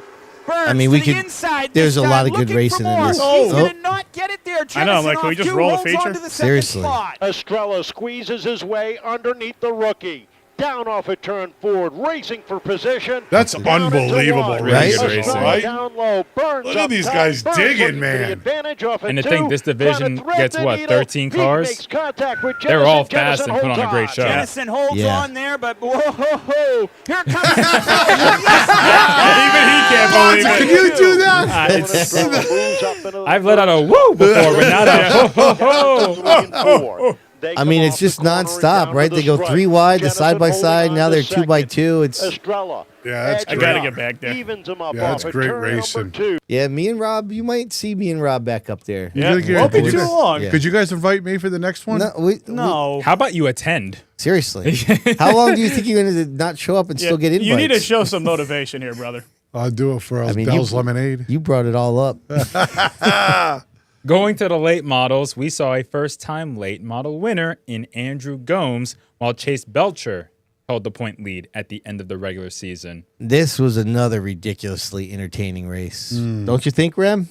Yeah, I do have the ending of that. So here we go. now out to the lead, looking as the laps wind down into 1 and 2, 3 to go. He's working the outside. Burns has the room down That's Gomes low. in the They come 10, off the Burns corner. in the Look at 91, Souza with a crossover. Conasuza in the Taking a look to 38. inside Rowdy's of in every Burns. video. 2 to go this time. They come off the corner. Souza underneath Burns with Gomes just barely out front. Andrew Gomes is looking in the rearview mirror. Very Watch punchy that with it. battle. Yeah. Keep it up, he says, as That's he Kevin works Boucher. into 3 He does and an awesome 4. job. What do they call it? Yeah, he's Staccato? Flag. Andrew Gomes looking for that first win. One more time down into 1. Souza digs it deep down on the inside. Burns with a crossover down underneath Souza. That's the battle for second. That's a clean Gomes leads crossover. it off Seriously. at turn number 4. And a first-time late model winner in Andrew Gomes. Burns in for second. so Souza good, will man. finish Wow. third. Just really good and good racing, man. That kid can wheel. Yep. Yeah. I love the After look of that seeing him. 38 too. I think I'm just a sucker for black and red on car. Any car, black and red. Yeah, I know you are too. All Listen, right. I'm happy for Souza. He missed a race, and he made the chase, I think. Yeah, he did. Yep. I'm excited for those guys. Yep. Now we go to Sportsman, where Adam Petty beat Jeremy Lambert in the closing laps to get his third win of the year. Colby Lambert is the point leader heading into the playoffs. And then we have the trucks. Ethan Heilborn sealed his third win of the season as well. Rick Martin beat Jake Veneta at the end of the regular season for the top spot in the standings by 2 points. And that's important for later. Not a surprise there. The old crafty veteran still spanking them up. Yeah. Why don't we, Bonza? Let's do the points now. Go for it. Right. That's all of our weekly tracks, right? Yes. In terms of results. Correct. All right, so let's have a look-see here. Let's go over to, let's start with Stafford, Friday night. Look at the SKs. Mike Christopher Jr. had a tough night. Pulio, who you can make the case has been the strong, consistent car all year, Oh, yeah. is now in the point lead. Mikey Flynn, I believe, remains in second. They're tied. Yep. Oh, they are? Oh, my bad. Yeah, my eyesight is shot now. Huh? But Pulio has a win, does he not? Yes. Yeah, so- both him and Flynn have a win. Yeah. Okay, yeah, my bad. All right. So, just real quick, I meant to bring this up during the SK race. How do you not interview Mike Christopher Jr. after he wrecks in that race? You have to go up there and at least ask him a question. Now, Apparently, it was captured on Flow where you could see Senior was losing his mind. Yeah, yeah. That's probably why, Sid. Yeah, but that's not a good reason. You still have to go over there and ask the question. He's the point leader, and he just wrecked out of basically. Now he's dropped to third place. Yep. You have to go and ask the question and let Mike say, "Not right now," or "I don't want to talk." What would the question be? What happened? What happened? And then if he doesn't want to talk, and then you kick it to them and you say, "We tried to get a word with Mike Christopher Jr. He's really upset, doesn't want to talk right now." But you can't just not ask him the question. He's the point leader. He just crapped out in a major wreck in the race late in the season. Yeah. Just a gripe by me. I texted Michael about this whole weekend. He's like, "Yeah, you can chalk this weekend up as a loss." Yeah, it was a bad weekend all around. Yeah, for him. it was a tough weekend for him. All right, back after it here. So Adam Gray remains the point leader in the late models. You know, it's still pretty tight there. It's thinned out a little bit, but he's got an 8-point lead over Paul Verricchio. Looks like a 20-point lead over Kevin. And then the big shakeup now, Meg Fuller now with a 26-point lead over Peter Bennett now in second. Amanda West is in third, and Nick Hovey is in fourth place now, 38 points behind Meg Fuller. And Nick Anglace, who also had bad luck, is now 46 points behind. So tough. Dude, can't sleep on Peter Bennett. No, that car's fast. Whoa, man. Peter Bennett is rolling right now. Yeah. Yep. Those guys are hitting on all cylinders. You know, if he no wrecks for that kid, he's almost, for me, a shoe in at the top 5 almost weekly because he's that good right now. Oh, yeah. All right, so Travis Haidar is, quietly just stretching that lead out a little bit more and a little bit more. Whoops, sorry about that. What did I do there? Hi, how are you? So Jeremy Lavoie in second, Lafayette back up to third, Rich Hammond now back down to fourth. So, and then over in the streeters, Travis down here, the second place finish. He's got the 18-point lead over Aaron Plemons. Let's check out what's happening over at the Speedbowl. New sponsor, by the way, J&J Racing. Thanks to Stafford, by the way, for their points updates. J&J Racing giving us the update here at the bowl. So Moeller still has the 20-point lead here over Anthony Flannery. Don't forget, Eric Burnt missed a race. So as many wins as he has one less race, which is why he is in third in points. Yep. Timmy drops to fourth. Todd Owens in fifth. Late models were off. Nick Hovey's got the 12-point lead in the SK Lights. Don't forget, the Speedbowl points 2 are... points. The Speedbowl is only 32 points for the win, 29 for second, -1 each position after that. So it's a little bit different than the Stafford points. Wait, are they all within 15 points? The top 5? In the SK Lights, yes, yeah. Wow, But I didn't realize it was that. Yeah, tight. but like I said, don't forget, it's a little bit different than what Yeah. you're used to at Stafford. 15 Yeah. points is a little bit bigger of a buffer here at the bowl. So Jason Beal and Kuchu, who both spun late in that race, did not really have great races, but they remain 1-2. Charles is in third, Milani in fourth. Streeters were off. Ray finished in second, maintains the point lead over there. And what else we got here? Do we have any updates on this side of it? Wednesdays was rain out. The Legends were off, and Greg Prevost still remains the point leader by quite a decent margin over Jake Caprio and Jack Emerson. I believe he's also ran the most races, but nevertheless, that is a pretty healthy point lead. Mm-hmm. And then let's get crazy, shall we? Over there at Seekonk now. So this is, they have to do, they got their the top 6. So we have to do the top 6 for them. I got a couple notes here. In the late models, as Diego alluded to, Connor Souza got into the top 6 to make the playoff chase, bumping defending late model champion Luke LeBrun out of the playoff chase. That's big. Yeah. So I believe the pro stock guys, that's the same top 6, if I'm not mistaken. Over there in the sportsman, Colby Lambert is atop the standings. So apparently Scott Saradinsky Jr. and Nick Brightman were tied at 398 for the final spot. And Saradinsky has been he's been suspended for illegal tire shenanigans. And so they you got your hand caught in the cookie jar? They did. And so they got the nod went to Brightman on that one. And in the sport trucks, even though Mike Cavaliero is out after that horrific wreck last week, he did finish 6th, but he is out. So basically in the trucks, there's only 5 people competing for the championship. And let's go over to the Fast Fridays. Flagman Graphics, by the way, thank you again for picking up the Seekonk Grand Prix. I'm sorry, the Seekonk point standings. Let me see my notes on this one. In the Bandolero Outlaws, our main man, Mason Silva, finished in a disappointing last place, but he still finished 6th in points and compete for the championship. Oh, hell yeah. Yeah, and I believe everybody here, if I'm not mistaken, everybody that was in the top 6 remains in the top 6 for the playoffs. So the way I've understood it, thanks to Kyle Souza, who kind of gave us a lot of good info on the top 6, and we talked about it with Rowdy Burns last week. So those 6 drivers now, the point leader gets basically 3 bonus points, and for the next 3 weeks they will kind of duke it out until the top 4. After those 3 races, the top 4 drivers will then advance to the final race to determine the so they get like the top finishing championship guy and gets like 4 points, 3 points, 2 points. Yet they are still tracking points regularly. Yeah.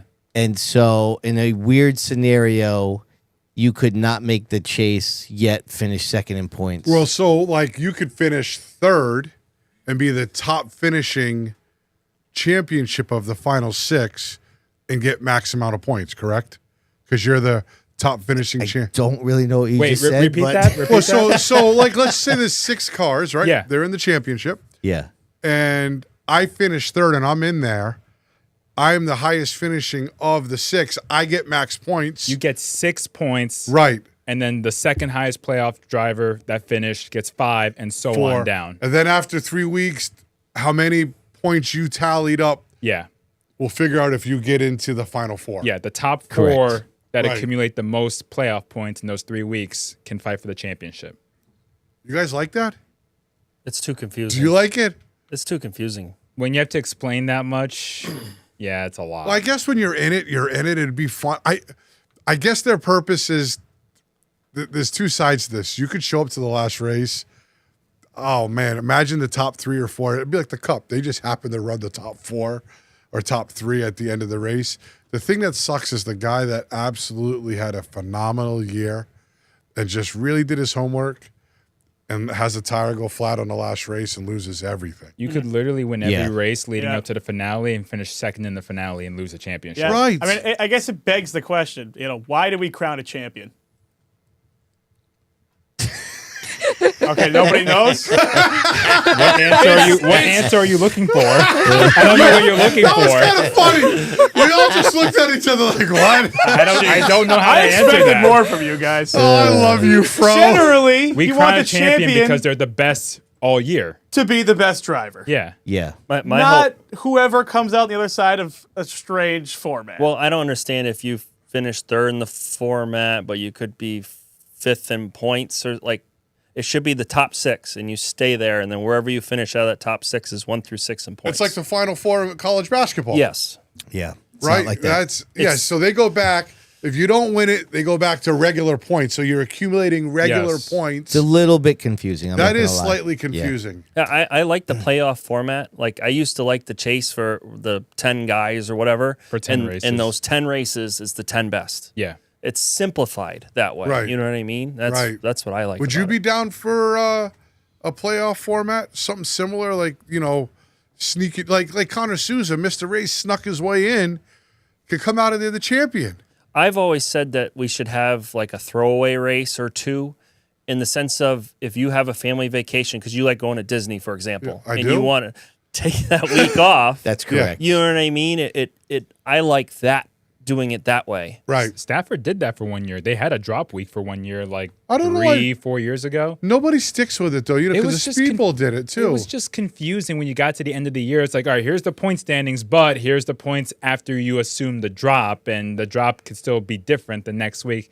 It was just adding a complexity that didn't need to be added. I understand the complexity side, but I'm thinking as like a race team side, hey, I have something planned that weekend. I'd like to have a week off. Type of deal. Right. I was so glad the Speedbowl went to 3 weeks for all the teams, but then they didn't tell anybody until last minute. So how do you plan for that type thing? But all right, so there's just a couple things here from the chat. So Luke LeBrun hasn't been there for 2 weeks, so not surprising that he fell off out of the chase. And it seems like, at least by the Seekonk people in the chat, they're not a big fan of this point system. Yeah. I really haven't heard anybody that is at Seekonk. Granted, I haven't talked to too many of them. All right, let me just wrap this up here. So, I mean, again, it would not be a Sid's View podcast if I didn't screw up some of the graphics. But we have two touring series. Oh, no, I did get this one right. Oh, look at me. You know what, Diego? Not as bad as I thought.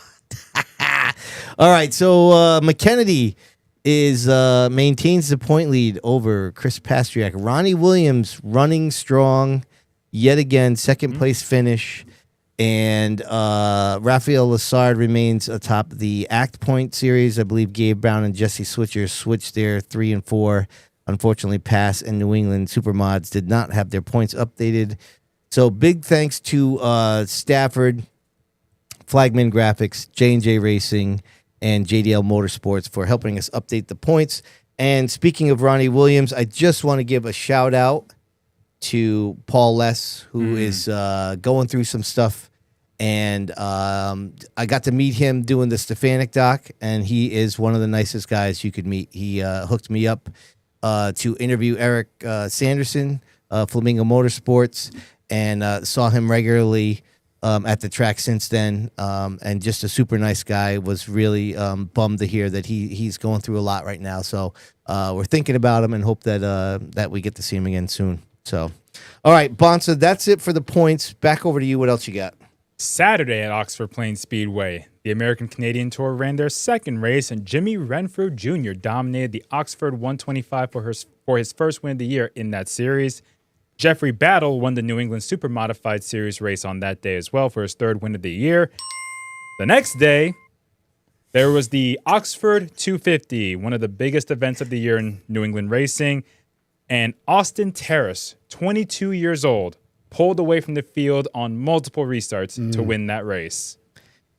Yeah, I mean, Again, bucket list race. I do have to say, this is weird for me, but it just, I don't want to poo-poo it on its greatest night of the year.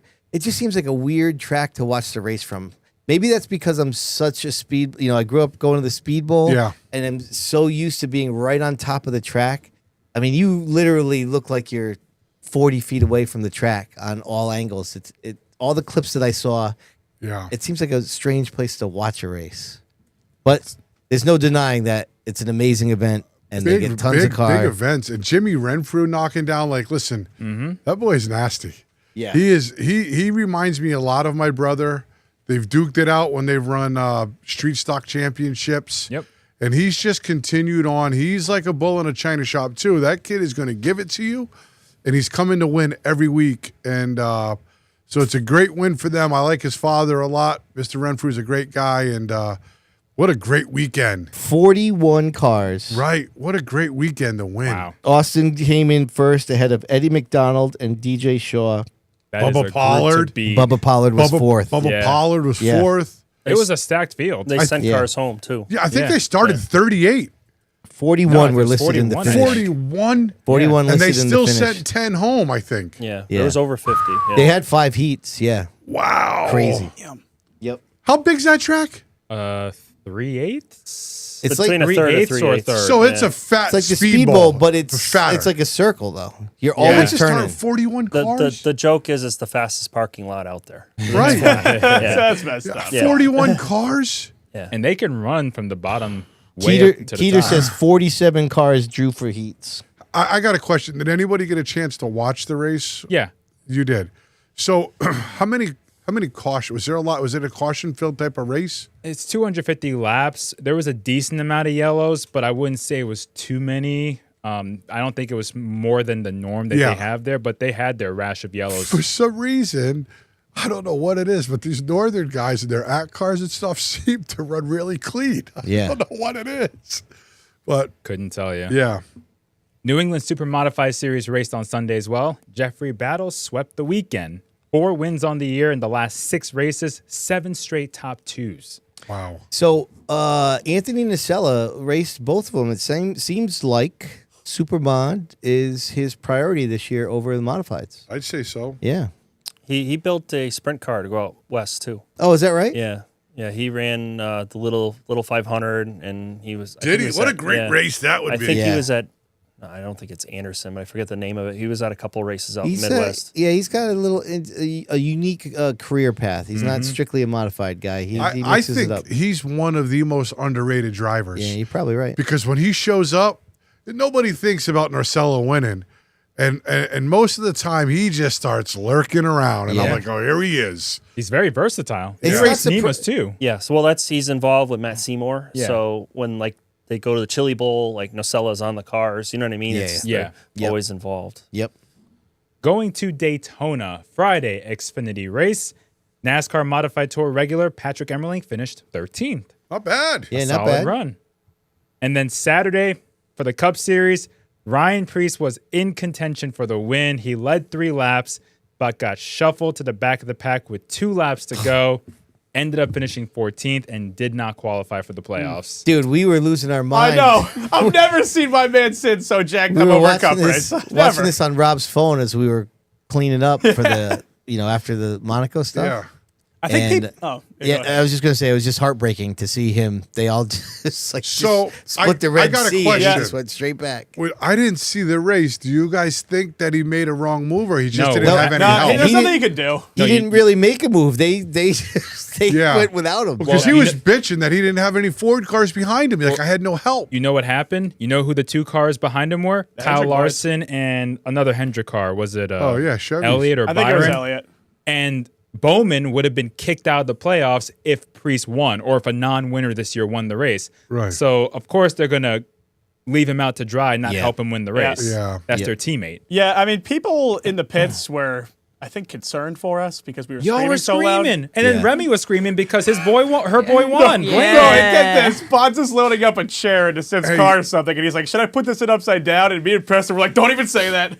Don't even say it. Yeah, y'all got Preece PTSD with the flips. Can you blame us, though? Yes, actually, I can. What a turn of events. What a turnaround year, though, for Preece on the brink of not having a ride. Yeah.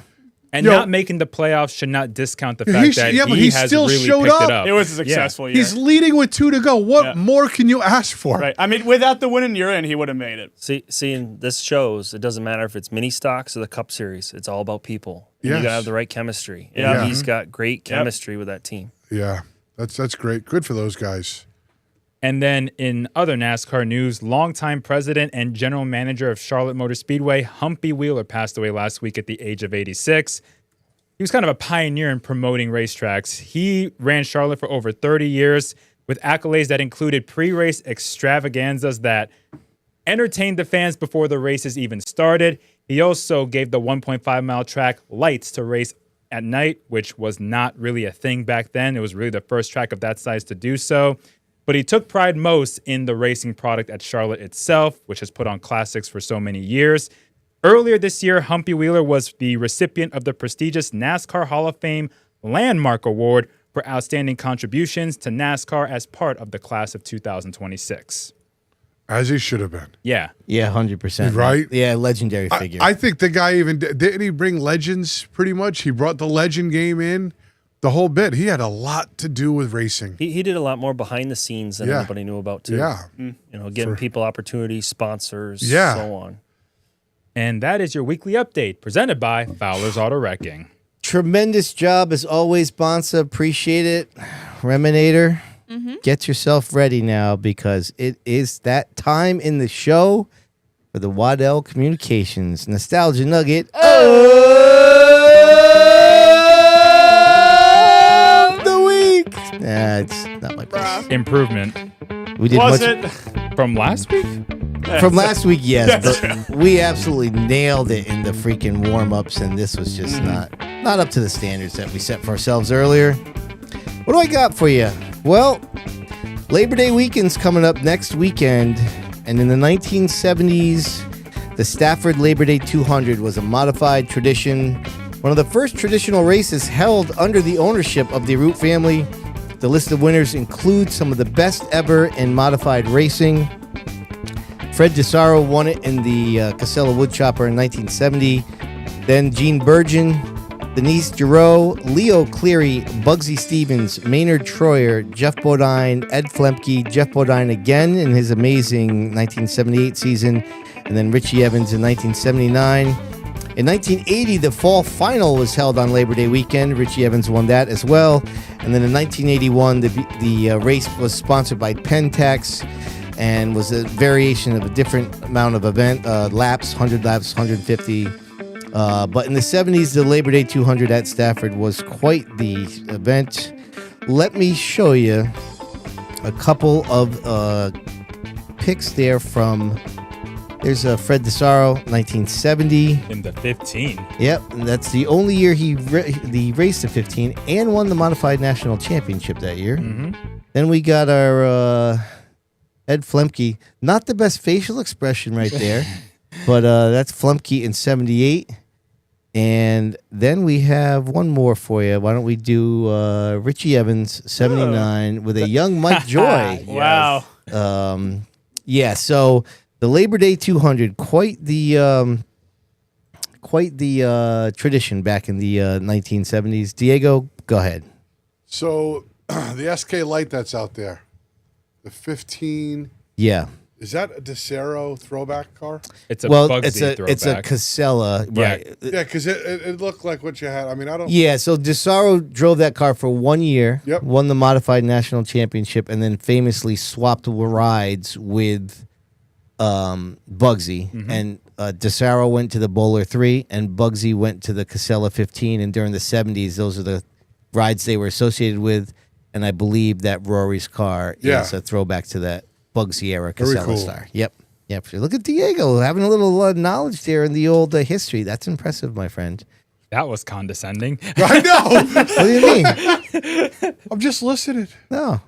Good job. Thanks, Sid. Yeah. Thanks for the compliment. Bonssa, I appreciate it. Don't start stuff. If only you saw Diego's face. All right. The update's over. Quiet down. All right. Yeah. All right. Time for the old popcorn stat chat. Here we go.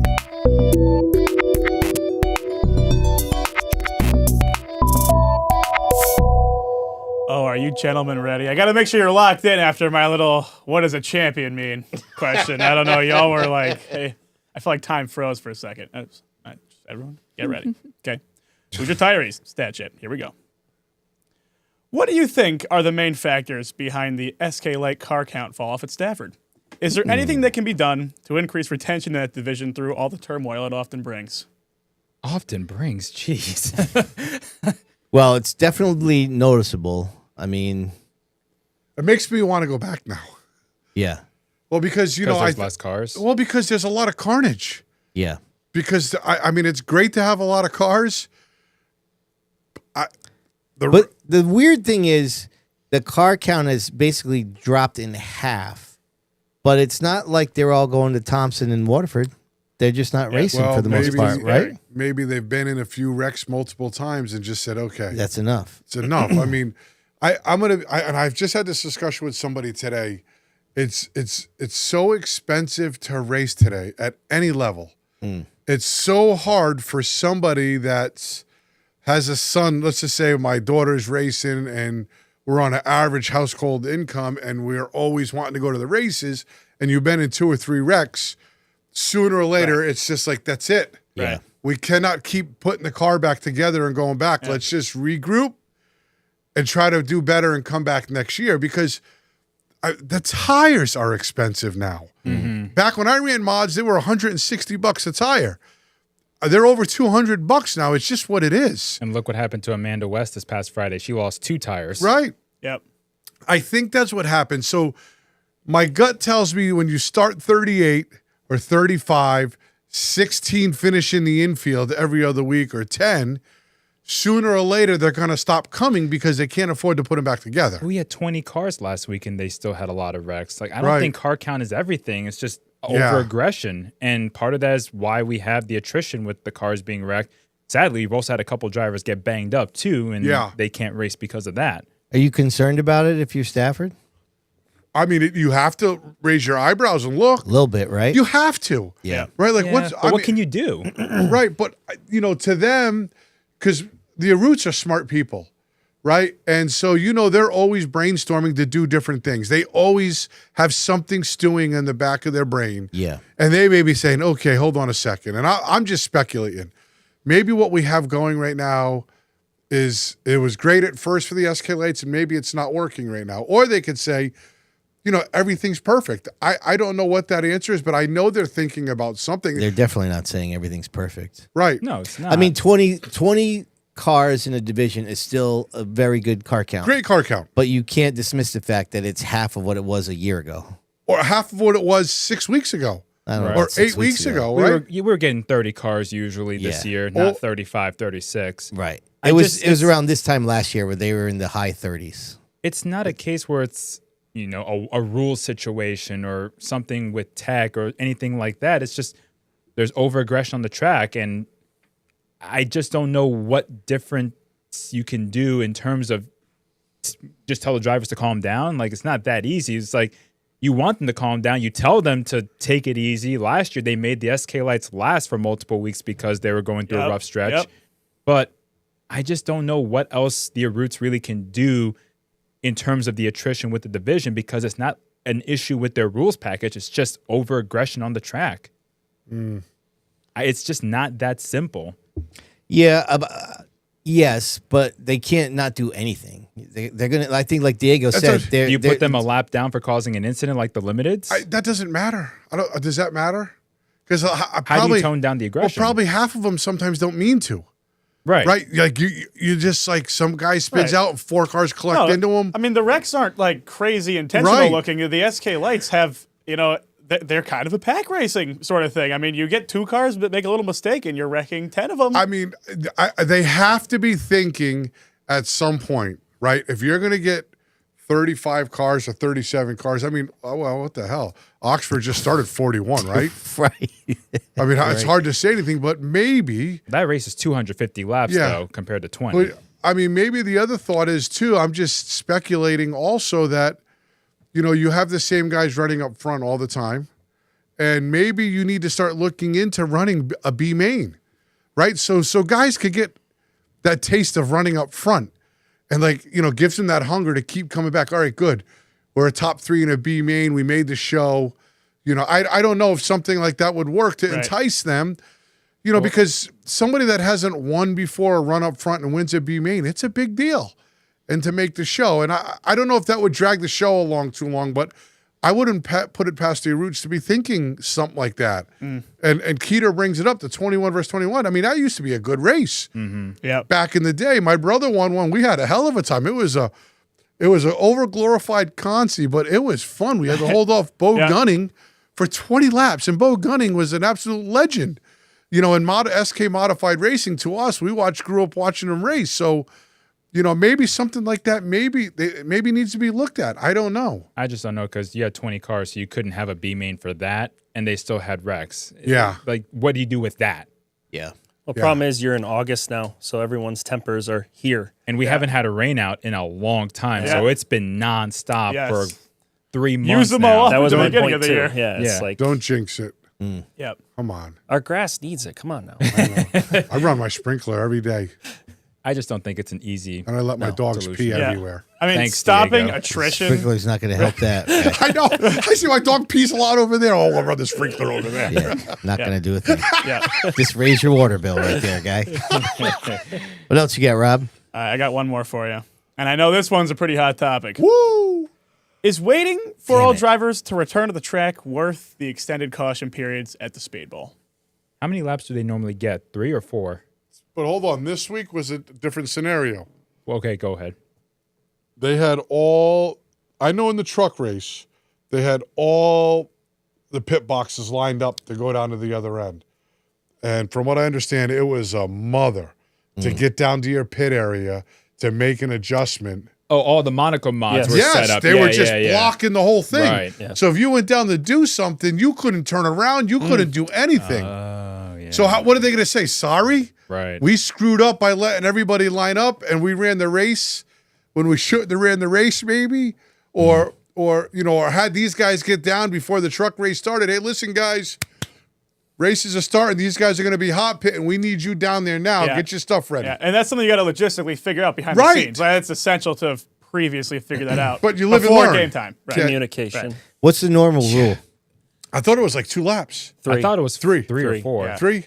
Yeah. I mean, there was many stretches. Me and Sid were up there like, what's happening? I mean, they would have clenched green and everything, and then suddenly there would be the yellow wave again. Because I was on the radio, and I kept hearing, like, Jason kept pitting, and they're like, he had no brakes, no power steering. And he barely had a truck. Barely had a truck, but he couldn't even maneuver around in the pit area to get back out. And he's the point leader. He's the point leader. How do you go green when there's a congested pit area? There's nothing he can do. And you don't want him driving like an idiot and hurting somebody. That's poor planning, though. That's what I'm saying. It is. But like, if you're about to go green, let's say everyone crosses up, they take the stripe, 1 to go, and somebody's at the gate. What would you do? Do you let them in, or do you say, tough luck, we're about to go green? Woo! Don't ask me. How many laps? Oh. The laps shouldn't matter. Like, when you have less than 10 cars, you got to let them out. I feel like you have to let them out. They came and paid the price to come and race, and they're there. I mean, you have it's like, so you could either be a nice guy or a mean guy. Right? No, I like that seriously. you restrain yourself there. and if it's late in the season, and it's a point leader that's having that, do you give them an extra lap or 2 to give them a chance to go out there? Even if it's not the rule. He said it's at the gate. If you're sitting at the gate, that's just almost disrespectful just to say, sorry, buddy. Yeah. Right? But if you're still back there dicking around, you don't know. Well, you don't know if, we're coming, but you're really not coming, and we just keep driving us. Sorry. We're going green. Well, and again, I would think that too. All right, they're not at the gate. We're gonna go green. But because of that other issue that I guess was not as foreseen, I mean, that complicates specifically what happened on Saturday. Right, and it slowed the race down a lot. Significantly. So they rolled the pits out for the Monaco mods during the truck race. They were all lined up down there. They couldn't pit. They had outside intros for the Monaco mod race. Wouldn't that give them a little time at that point to... Yeah, between victory lane and outside intros, there's plenty of time to do that without... Well, the problem is they had everyone get staged, and stage was in front of everyone else's trailer. Right. So it wasn't going to work. And the Speedbowl officials coming over yelling at us. It's like, well, this is what we were told to do. Like, right. Yeah. Yeah. And the cars were lined up there too. So you had the cars and the pit boxes. So you had. Could you imagine? You got 31 of them lined up from the turn 4 gate all the way around. Right. Yeah, I could imagine that was a logistical nightmare. Yeah, it's not good. Lesson learned, hopefully. I hope so. Well, we can only hope as we close out this week's Stat Chat. Mm-hmm. All right. Very subdued ending there, guy. I don't know what you want me to do. Oh, everyone's happy. Oh, thanks for the Stat Chat. Stop it, bro. I'm sorry. I mean, well, not really, but Yeah, that's enough.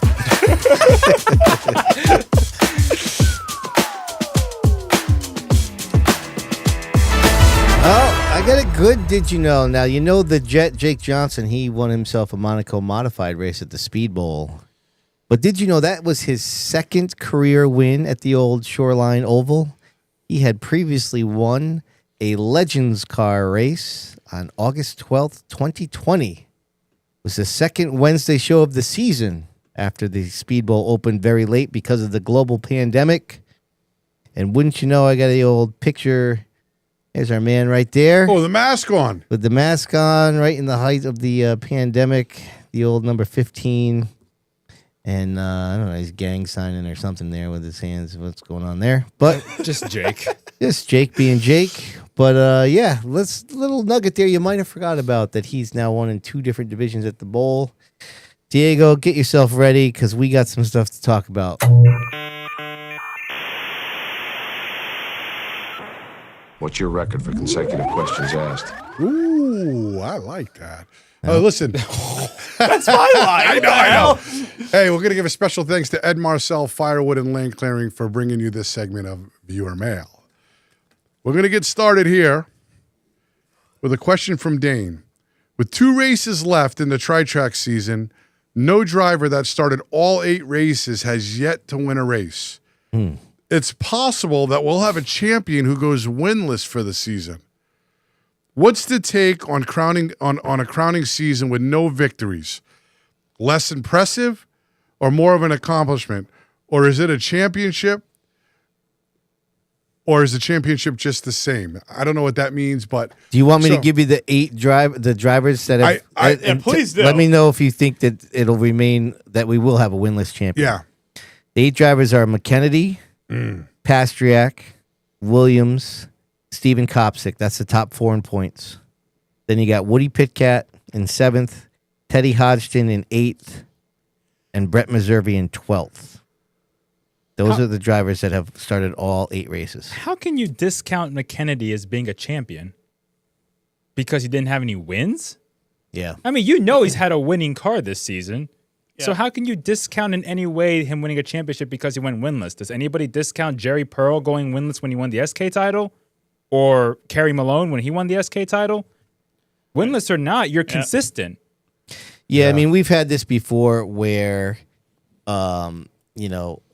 people remember the championships, not the wins. Yep. I think that was kind of the consensus that we came to. Yeah, I mean, it almost happened with Moeller last year in the SKs. Yeah. We watched it. It was the conversation up until like 3 weeks ago. Yeah, right. I mean, I do the post-race interviews, and I talk to McKennedy pretty much after every race. So it's not like he's just coasting his way to the title. A championship He hangs with him always. The champion's not the one who wins the most races. Actually, most of the time, the champion is not the one who wins the most races. The one who's most consistent. So you finish 5th every week, you're going to win the championship. Yeah, to me, though, listen, it's great. I've never won a championship, so I'd love to win one, but it's so much fun to win races. Yeah, but to Bonsa's point, I mean, here's the Speedbowl ones. Joe Trudeau is a mod champ in 71. Art Moran Jr., 1983 Superstocks. Dickie Du Ceravolo, 1988 SKs. Dave Gaeta in the SKs in 1990. Gaeta did win a 60-lap non-point race like a month after he clinched the championship and the point season was over. Kyle Rogers won back-to-back Legend Car championships in 2016 and 17. Did not win a race in either season. I mean, there's a bunch others there. But, I mean, those are pretty legendary names that I just gave you. Billy Guyette in the Mini Stocks, 1993. Oh, yes. I mean, there's a lot of them.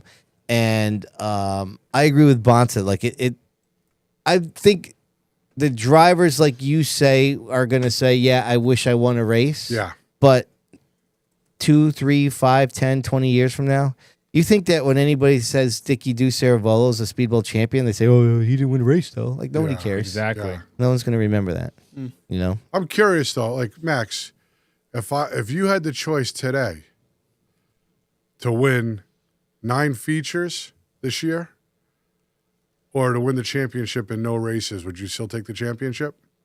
Yeah, it just shows how good of a year you had, personally. That's me.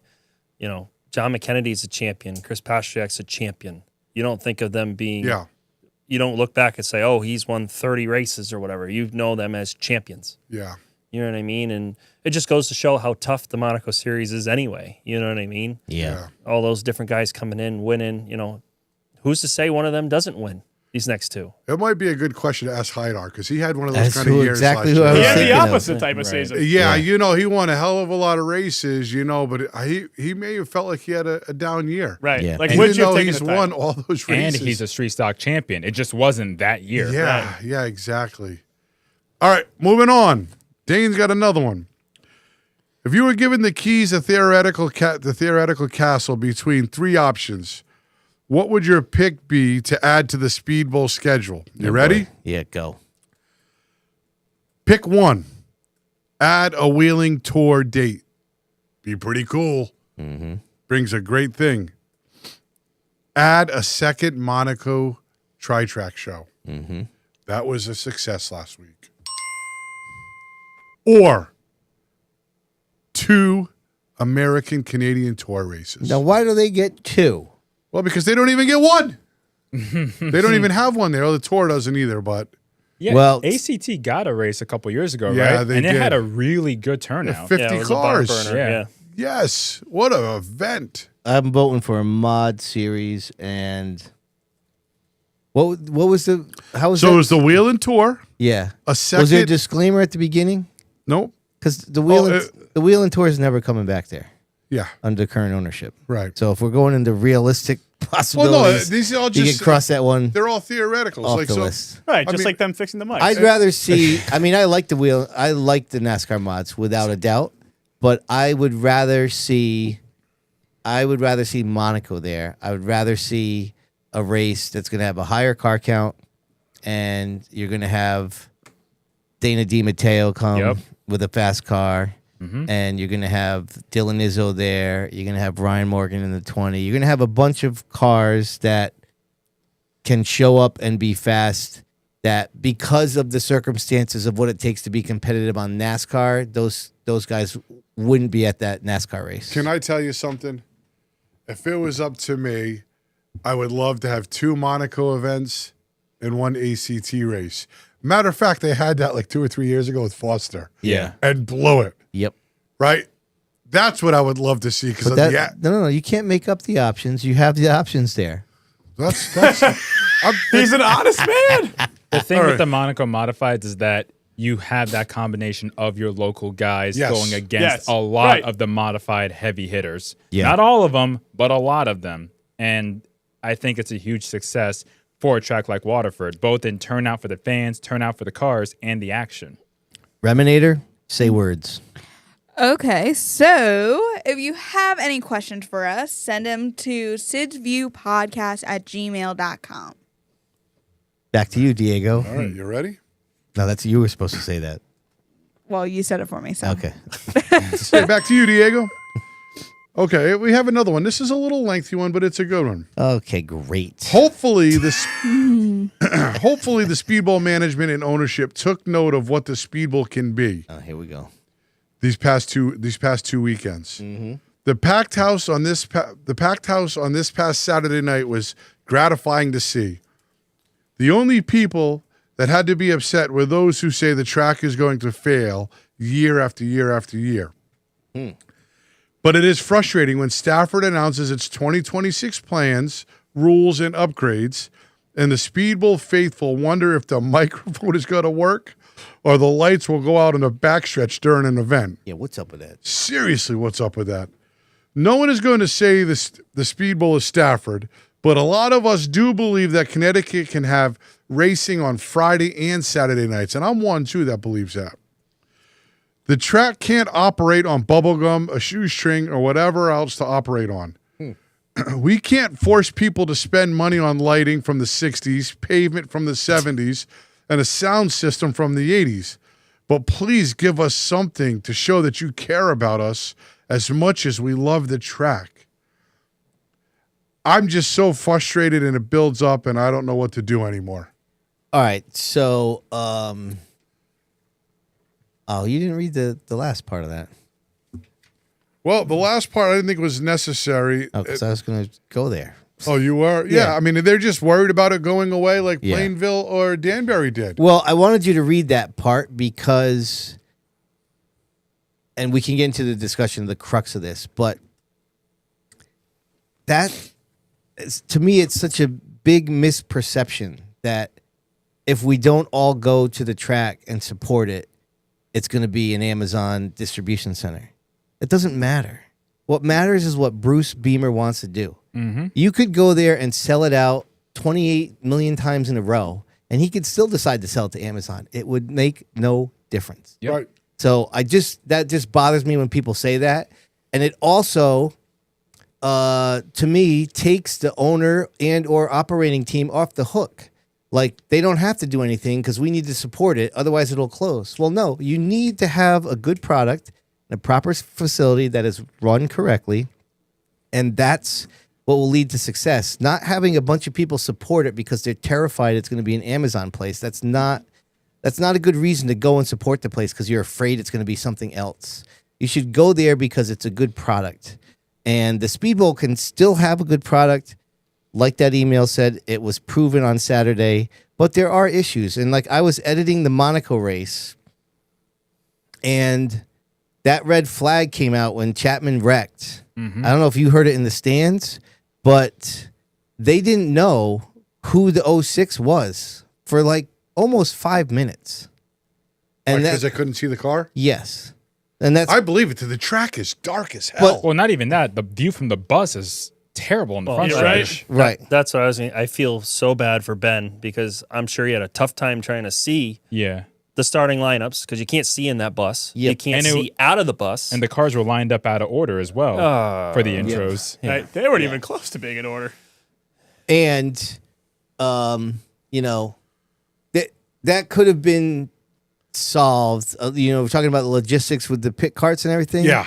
Like after maybe like 2 minutes, can't you get somebody on the radio to confirm it's the 06 and tell Ben, like, yeah, I know the bus sucks, but for 5 minutes he should have not. It shouldn't have gone on that long. Like we have technology where that could have been relayed. Like I was almost embarrassed listening to the audio. Like, how does he not know this yet? It took that long. Yes, and like he's going over the PA to the crowd. Like the whole crowd, it comes off like he's the only one that doesn't know it's the 06. Right. You know, and it's like it's not even really his fault. But No. You want to hear how sad it is? I was sitting in the stands, and I hate to say this, but the view is not good. I was sitting like more towards the exit of 4. yeah, Had no idea who it was or what even happened because I couldn't see. yeah, I just couldn't see. yeah. The sight lines are bad now. I couldn't even see. And not to mention, during the race, this is just me. I'm like, damn, I think there's 2 light poles in the infield. What a difference it would be if they had lights shining down onto the track from both sides. It would almost, it's like, when you have a really dark back tinted window and then you just do light on the sides and everything looks dark. Even if the outside lights are shitty and you put 2 really bright lights in the infield that shine down, it would make everything else look a hell of a lot brighter. Some small little changes. I've been thinking lately, I don't know if it's because I'm getting older, the track looks dark. And it looks like there's shadows everywhere in the track. Oh, yeah. Right? It's 100%. Yes, and I wish there's so many things, and I don't know how much money it would be for Bruce, but obviously I'm sick of talking about the PA, and it was semi-embarrassing again this week. They're trying to talk, and like, They're doing wrist yoga to try and get the mic point to where they want it to we point. beat that point too. I mean, here's the thing. The problem is, the tone of that email is, is this going to be the event where Bruce Bremer is going to change his mind and do things differently? I mean, don't we have enough track record to know that the answer to that is no? This is what the Speedbowl is. As long as he owns it and or does something different, this is what the Speedbowl is. It's going to have low car counts. It's going to have a crappy mic. It's going to be a dark track. It's not going to be repaved. And every August or so, the Monaco Modifieds are going to come in. It's going to be a kick-ass event. Yes. That's what the Speedbowl is. There is zero, and I mean zero, that he has done to change that perception. That's all on him. This is what the Speedbowl is under Bruce Bremer. He owns it. You want to support it? Go for it. We go down there all the time. I shoot the races. I've accepted it what it is. But just because we can't have this every time that there's the Monaco race or the MRS brings 35 cars and blast off or Barabalt does a great job with his 43 lapper, that it's going to change its mind. It's not. It's how much of a track record do we need? This guy's owned the track for a decade now. Yeah. Not going to be any different. Why would you think it's going to be any different? Well, the worst part is he started off strong. Yeah. And being 15 minutes away, it kills me. Like, I wish I'd ran here every week. I wish it was better. Sure. And it's hard to stand in the infield and just look around. And I ran there the week before with the SK. The lights went out during our race. Yep. And I know personally my sponsor, David Miller, was there trying to get the lights updated to start the year off. And there was no communication. That funny thing that keeps getting brought up again. Right. Communication, yep. And it just, please, we need the old racetrack back.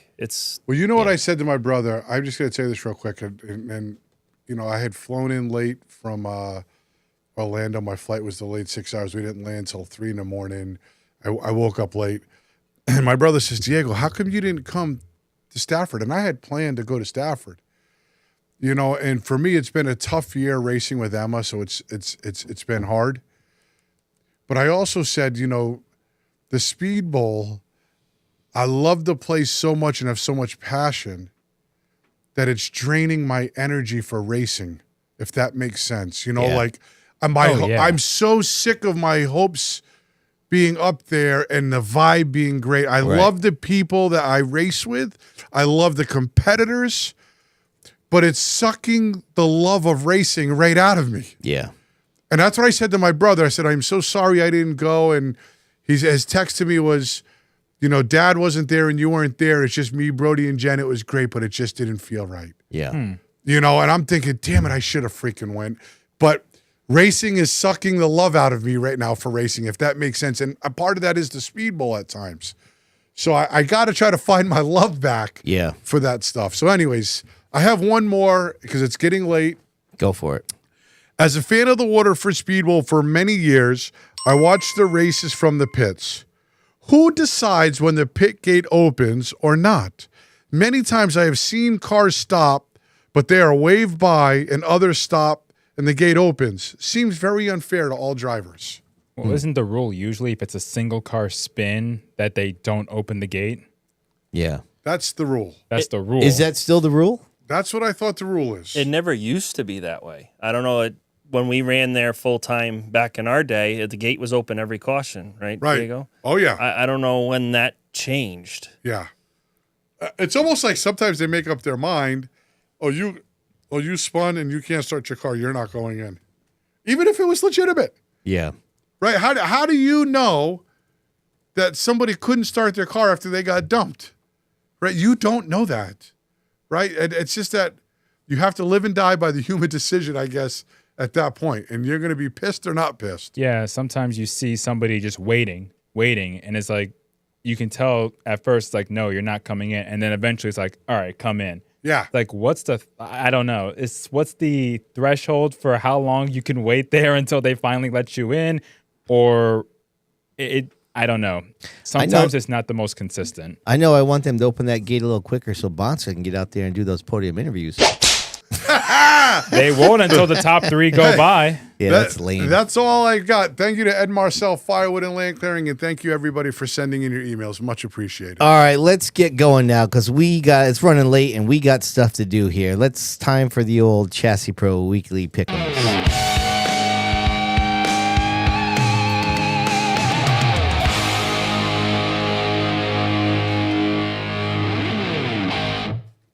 All right, look at that now. Diego still terrible at this. Unbelievable. Well, I should have had Nick Hovey, but you guys decided to make your own No, rules. What? no. Don't Absolutely even try not. that crap, dude. Yeah, seriously. Well, I took a rain out. That's so funny, Bonza. Oh, Look at you, nothing. love it too. Yeah. I got to say it last week for you, and I still said it was crap. How about Rowdy picking Nick Lascola? Oh, right. What a pick. Yeah, that's impressive. All right, so what do we got here? So it goes Rob, who has taken the lead, by the way. Over the hot seat. Over the hot seat. So it goes Rob and then myself. I also got 2 correct. Then we're going to go, then Max, and then Remy. And wouldn't you know, for the 439th week in a row, Diego goes last. You guys. Are you sure it's only been that many? You guys love it. I'll- Rob, don't act like you're all good. You got lucky this year, bro. We'll do a recount. Me? We'll do a recount for I haven't us got less than next 2 in a week. month. All right, go ahead, Rob. All right, here we go. Hit it. Speedbowl. Bring it. Super X. I'm going with my man, Castro Pollard. Never heard of him. At Stafford. In the late models, Wayne Corey Jr. Oh, that guy's good. Good pick. Oh, Touring Series, the Pro 4s at Thunder Road, Rob Riccardi Jr. Oh, what a chalk pick. Give me a break. Trying to win, man. I'm sorry. Wild card, limited late to Stafford and Travis Hydar. Another chalk city. And the Mod Tour at Oswego, Ron Silk. All right. Chalk City. That's why you sit near the chalkboard. Damn right. All right. Sydney's up. You ready? I'm sticking with my man, Steven Chapman. He's getting it done. Ooh. He's going to have Waddell in his ear again. He is? Handicap still good. Taco Waddell. That's where we're going. My man Taco. I'm going back to my man, Christian Herman. Got rained out last week for the Speedbowl X Cars. The Tour, I'm going with my man, Austin Beers. You know, he just got himself some new Sid's View podcast apparel. Maybe he'll get the win. Wear it in Victory Lane. Giddy up. All right. Nima's at the Speedbowl wild card. Paul Scally, please. Thank you. And then Seekonk is off. Rowdy Burns, Legend Cars, Saturday night. Come on. Where's that at? Don't worry about that. Wait, what'd you say? Rowdy? Seekonk is off, so Rowdy's going to be at the bowl. Oh, Legend bowl Cars Saturday. Yep. Nasty. I'm going to pick that. Okay. You probably should. Max, over to you. Since Rob stole my wild card, I had to change it. See, that's how you play the game, Max. Well Way done. to go. Stafford SK Modifieds. Mikey Flynn. Nice. All right. Good one. Speedbowl Legend Car Saturday. The points leader, Riley Paul. All right. Touring Series, NASCAR Modified Tour, Oswego. This man has won a lot at Oswego. Who do you think it is? Hopefully not who he's I going- picked. Wow. It's Diego style. Matt Hirschman. SK Light Stafford, wild card. My man finished third last week, Dalton McCarthy. Oh, He's yeah. good. First I like career, that. I like that. the Yeah, way he it's says his sneaky. picks. first career podium last week. Okay, so This guy's great. my other wild card, since I had to change it, SK Light at the Bowl. Are you looking at me? This is Who do you think did I pick? Is it his boy? No. Nope. You picked. Evan Burgoyce. Oh, yeah. Oh, that's pretty good. He's due for He one. is due. Yeah, he is. I love the family. They're great. He's due for one. I'm rooting for them That's my guys big pick. time. All right. So Stafford, I'm going SK, Keith Rocco. Waterford, Legend Car on Wednesday, Jacob Burns. For the touring series, I'm going Wheelan, Patrick Emmerling. Stop banging the table, will you? Well, it's she's cementing the pick. I'm trying. All right. Wild card, my first wild card, Stafford, Street Stocks, PJ Evans. Oh, Speedbowl hacks you're going, huh? Wow. All right. Then I'm Speedball going hacks. The heck? for my last wild card. I got to make a shirt. Speedball hacks. Yes, please. Oh man, Ruby, like you can't wear that in here. And then my last wild card is Waterford, SK Light, and Sammy Anderson. Oh, okay. All right. Little Not girl bad. power there. All right, Ram, I see what you did there. And now, for the 5 people that will not win next week, we I'm gonna go on a hot serve streak. over to Diego And the Monahan. thing is, that was an exaggeration at first. That was just flat out now true. it's just flat out facts. You don't think I could get on a hot streak? No. No. Based on what? Diego, for it to be a streak, you actually got to start. Oh, don't start talking. When was the Me last and time you are- got a pick right? Like June? I get too busy during the week to even think Oh, about here it. we go. Oh, yeah, you're yeah. so busy. Yeah. Because I'm thinking about my picks during We're the thinking week. about Mickey Mouse. Yeah. For real. Nice. All right, you guys ready? Oh, Jesus. Come on. Are you ready? The show's 2 hours Right. long. Let's go. We're still All right. doing this crap. All right, stop. Just let me be, please. Stafford Speedway SKs, John Pulio. Waterford Legend, Riley Paul. Poor Riley. Touring Series, Wheelan, Justin B. Okay? Wild Card MRS, Brian Roby. It's not a bad pick. That's a good pick. He'll lose. Wild Card, I'm going Act. Where are they at? Thunder Road. Marcel Gravel. Are they? Ooh, that's a really good pick. I don't have to tell me, That's Bonza. a really I good know. pick. He'll find a way to lose. He's fast at Thunder I Road. know he is. He'll get rained out. Sad part is all 5 are jinxed. Yeah. Right? All right, we're down to the nitty gritty. 82 votes in. Mike Christopher Jr.'s got 55. Timmy Jordan, 32%. Tyler Chapman, 13. I don't know how many votes are left out there, but we've got a little bit more time to go. Diego, let's have a fun with this one, huh? It's time for the Riley Generators Pop Culture Minute.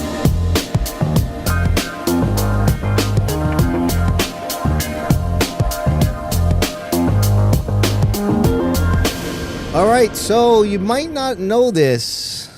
It is National Dog Appreciation Day. So we thought we'd give our pups a little love. There's my 2 pups right there. Oh, look at those cute little son of a gun. I love those guys. That's Maddie Girl on the left. Real name Mattingly Ice DiMaggio, named after my favorite baseball player of all time, Don Mattingly. And then the older brother, my man Jeter. That's great. Who's Yeah. he named Yeah, after? I was gonna say. I mean, I don't you know that Can you one? give me the story? We're Yankee fans here in this Yeah, I household. forgot him in the pinstripe house. Yeah. And then we got these two over here, Diego. Who are these guys? Ooh, that's my dog. He's a little sick, my German Shepherd. Mm-hmm. His name is King Monahan. And he's 8 months old, and that's my baby over there. That's little Chassis. One of the best dogs I've ever owned. How old is Chassis now? 10 now. Wow. Oh, no kidding. Runs like a puppy. Gave her some Farmer's Almanac food, and that dog just hauls ass. Yes. All right. So listen, I never had dogs until I met my wife. Never had dogs growing up. Really? Yeah, never had them. Oh, poor guy. And when we bought the house and had the big yard, she talked me into Oh, you it. felt and- like picking up dog poopy. no, I don't actually. I don't like that part of it. Yes. All right. Big thanks to Riley Generators for the old pop culture minute. Now, our friends over there at Myers Creamery. Now, listen, Chrissy Two Scoops, I'm telling you, Oh, he had a bad one. public last night. service announcement. Again, I went to say hi to him, and he told me he had a car to win. I'm like, dude, Yeah. Stop. the last 2 times you said that, not Oh. good. He hit hard last week. This one real bad. I think So- it's a throwaway. I don't think they can save it either. Yeah, well, Damn, really? Yeah. anyways, that wouldn't stop us nonetheless to go have a little root beer float over there at the old Myers Creamery. Let's Let's see find it. out what's up on tap, shall we? Oh, there he goes. Ooh.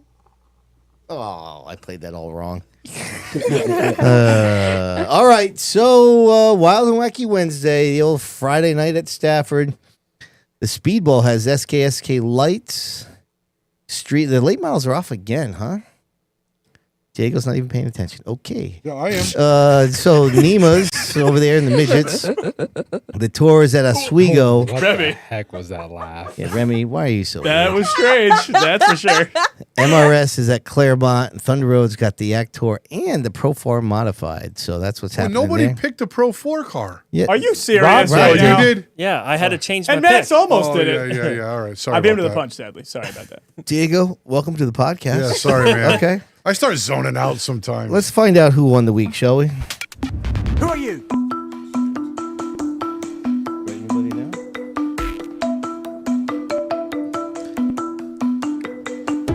Brought to you by Skaking. We say it right. That's how you do it, Rob. So, what do we got here? I did not realize. Sean Monahan, Yeah, I'm gonna vote. Jake Johnson. He's a good vote. Who else are we looking at here? Who won the SK race at Josh Tom's? Morrison. Josh Morrison. Oh, that is. Andrew Gomes, Yes. Yeah. first career win. Wow, that's pretty big. That's a pretty good one. Yeah. Definitely not Scott Saradinsky Jr. Definitely. Who won the SK race again at Stafford? Are you Marcello. serious? Marcello. Marcello. Yeah, he needed that one. That's a good one. Yeah, he needed that one. Diego, Yeah. why do I feel like your mind got like overwritten 10 minutes ago? Did I something don't happen? know why. Yeah, something happened. Like, I what started- happened? We get I flash started blind? drawing a I blank. mean, So another all- solar flare? Terrace, I was gonna say Oxford Terrace. 250. Yeah. Yeah, those are big Yeah, ones. Austin Terrace, good one. How about Jeffrey Battle sweeping the old New England Supermod races? Yeah. All right, Rob, you get yourself into that chat there. Oh, I'm already there, brother. All right. Oh, Kyle Rickey joined the party. Hey! Ricker. Let's just hope that knuckleheads like freaking fence Kenny. line, and I don't think Kenny's in the chat tonight. Nope. But hopefully fence line won't vote 48 million times. Reminator, what are you thinking? That's just a great What the sound. How is that spelled? What the hell was that? I'll think about it. I don't know yet. Preston, what do you got? Gomes, he said. That's a nice pick. Ooh. All right. Max, you get a vote in this one. Pick Terrace. I'm in the 250 is a big deal. Yeah. That's a good one, too. Oh, yeah. You know, I feel like if this podcast was based in Maine, Terrace would win in a landslide. Yes. But he's a little What, we're not in Maine? He's a little farther away. I don't know. It's one of the most prestigious short track races. So Oh, no doubt. Yeah. No doubt. It's kind of hard for me to not vote for your brother. It's a good win. I had a lot of fun watching him That's win a that good race. win. Yeah. Sean votes for himself, too. Yeah. Come on, Sean. No, but way to do He it, says, though. hey, I'm a paid podcast member. I want to vote. That's true. So damn clean. Now you crossed the line there. All right. Yeah, you can. I'll vote for Sean. Me too. Diego, you cast it? Okay. Yep, me too. Bonsa, what do you got? Austin Terrace, 22 years old, winning the Oxford 250, holding off some really big names in short track racing. Led over 100 laps, almost half the race. Wow. He gets my vote. Rob, did you see Matt Bolger's? Oh, that's messed up. I kind of glanced over that. I was like, I don't know what that really means. Wow. The live chat. That's a vote for the Matt, live that is just brutal. All right, what do you got there? You got a tally going, or what's going on? I do. I have here? quite the tally here. All right, already. let's do it. Well, can't I cast my vote first? Yeah. Wait a minute. Is Keeter just finding out that Northeast Racer is your brother? Kenny had sent me a message. Oh, he did? He says, I'm watching. I just didn't have the funds to renew. Don't you worry. Oh, okay. So he'll be back. Oh, Yeah, yeah. Kenny. Oh, my God. We might get like 100 chats. He's a good guy. Well, see, Kenny, that's what happens. You got charged extra because you make so many comments. Kenny's a good guy. All right, Rob. Waiting on you there, Chief. What do you got? Yeah. So I'm voting Sean, by the way. Not I mean, the plot behind it makes it so much better. Well, you like the big motor. Big motor. Listen, one vote for Sean, one vote for the motor.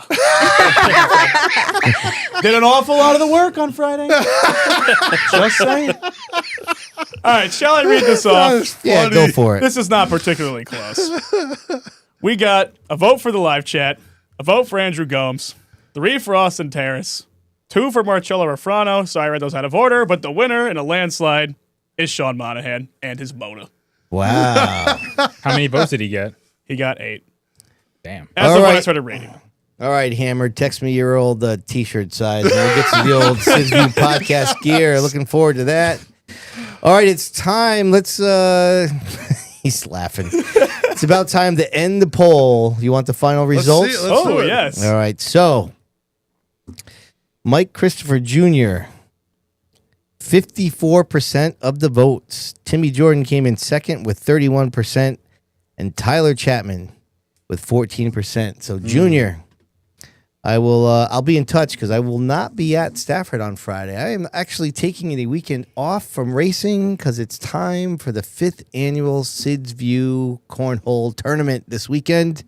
So I will be booked, but I will be in touch with Junior. We'll figure that out. We can get him the funds. Big thanks to Kaz Williams for the unbelievably awesome segment that we're able to give back. Is that going for the year? Do you know yet? Or how long? So we have started it off with 6 weeks. So this is week number 4. Okay. And as of right now, we have 2 more to go. Come on, Kaz. Keep it going, baby. So this is a great one. I love this one. So that is the show. Listen, another chock full event.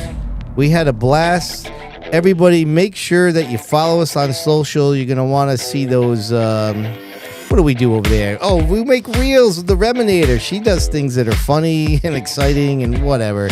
Diego, give us some shout outs. Hey, thanks to Fowler's Auto Wrecking for the weekly update. Of course, Waddell Communication for the Nostalgia Nugget. Hoosier Tyrese for the Popcorn Stat Chat. Chassis Pro for the weekly pick'ems. Ed Marceau Firewood and Land Clearing for the viewer mail. Oh, welcome AKA Racing for the chalkboard chatter. Of course, Monaco Ford for the results ticker. Riley Generators, thanks so much for the Pop Culture Minute. Chrissy Myers and Myers Creamery, 2 scoops for what's on tap. Skake at LLC for who won the week. Special thanks to Stafford Speedway, JDL Motorsports, Flagman Graphics, and J&J Racing for the point standings. Mid-State Site Development, thanks so much for the quote of the week, the stat drop, and did you know? Much appreciated.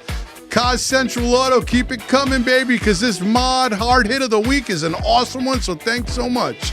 Seacon Grand Prix, firing up the hot seat is an awesome thing, so thank you. Max Zachem, 5K winner, big-time modified racer now. Thanks for joining us this week, buddy. Hey, thank you all for having me on. I had a blast. Hell yeah, man. Bonza and Preston, you guys are solid, so thanks for helping us out on the podcast, as always. Of course, Vault Productions for this kick-ass studio, and last but not least, thanks to all you podcast members. Much appreciated. I want to say a special thank you to Monaco Modified Tri-Track Series, Seaconk Speedway, and Stafford Speedway for the videos tonight. Also, a big thank you to TK Race Photos, Fran Lawler, Jake Johnson, Come on, Mike Rams. Scavenge. Nice. And Lord Burnham, Howie. All right. Howie had. Wow. Wow. Went down I'll take it from here. Please. Translation: Lloyd Burnham and Howie Hod. Good job by you, Rems. All right, so listen, don't be careful now. I'm not done yet. I put all this hard work into these graphics. We got to show it here, huh? Mikey Jr. is the winner of the hard hit of the week. Oh, you put the crash in there. I was hoping you'd do that. Throw That's that in there. fantastic. All right, that's a wrap, everybody. Had a blast. We'll see you next Tuesday.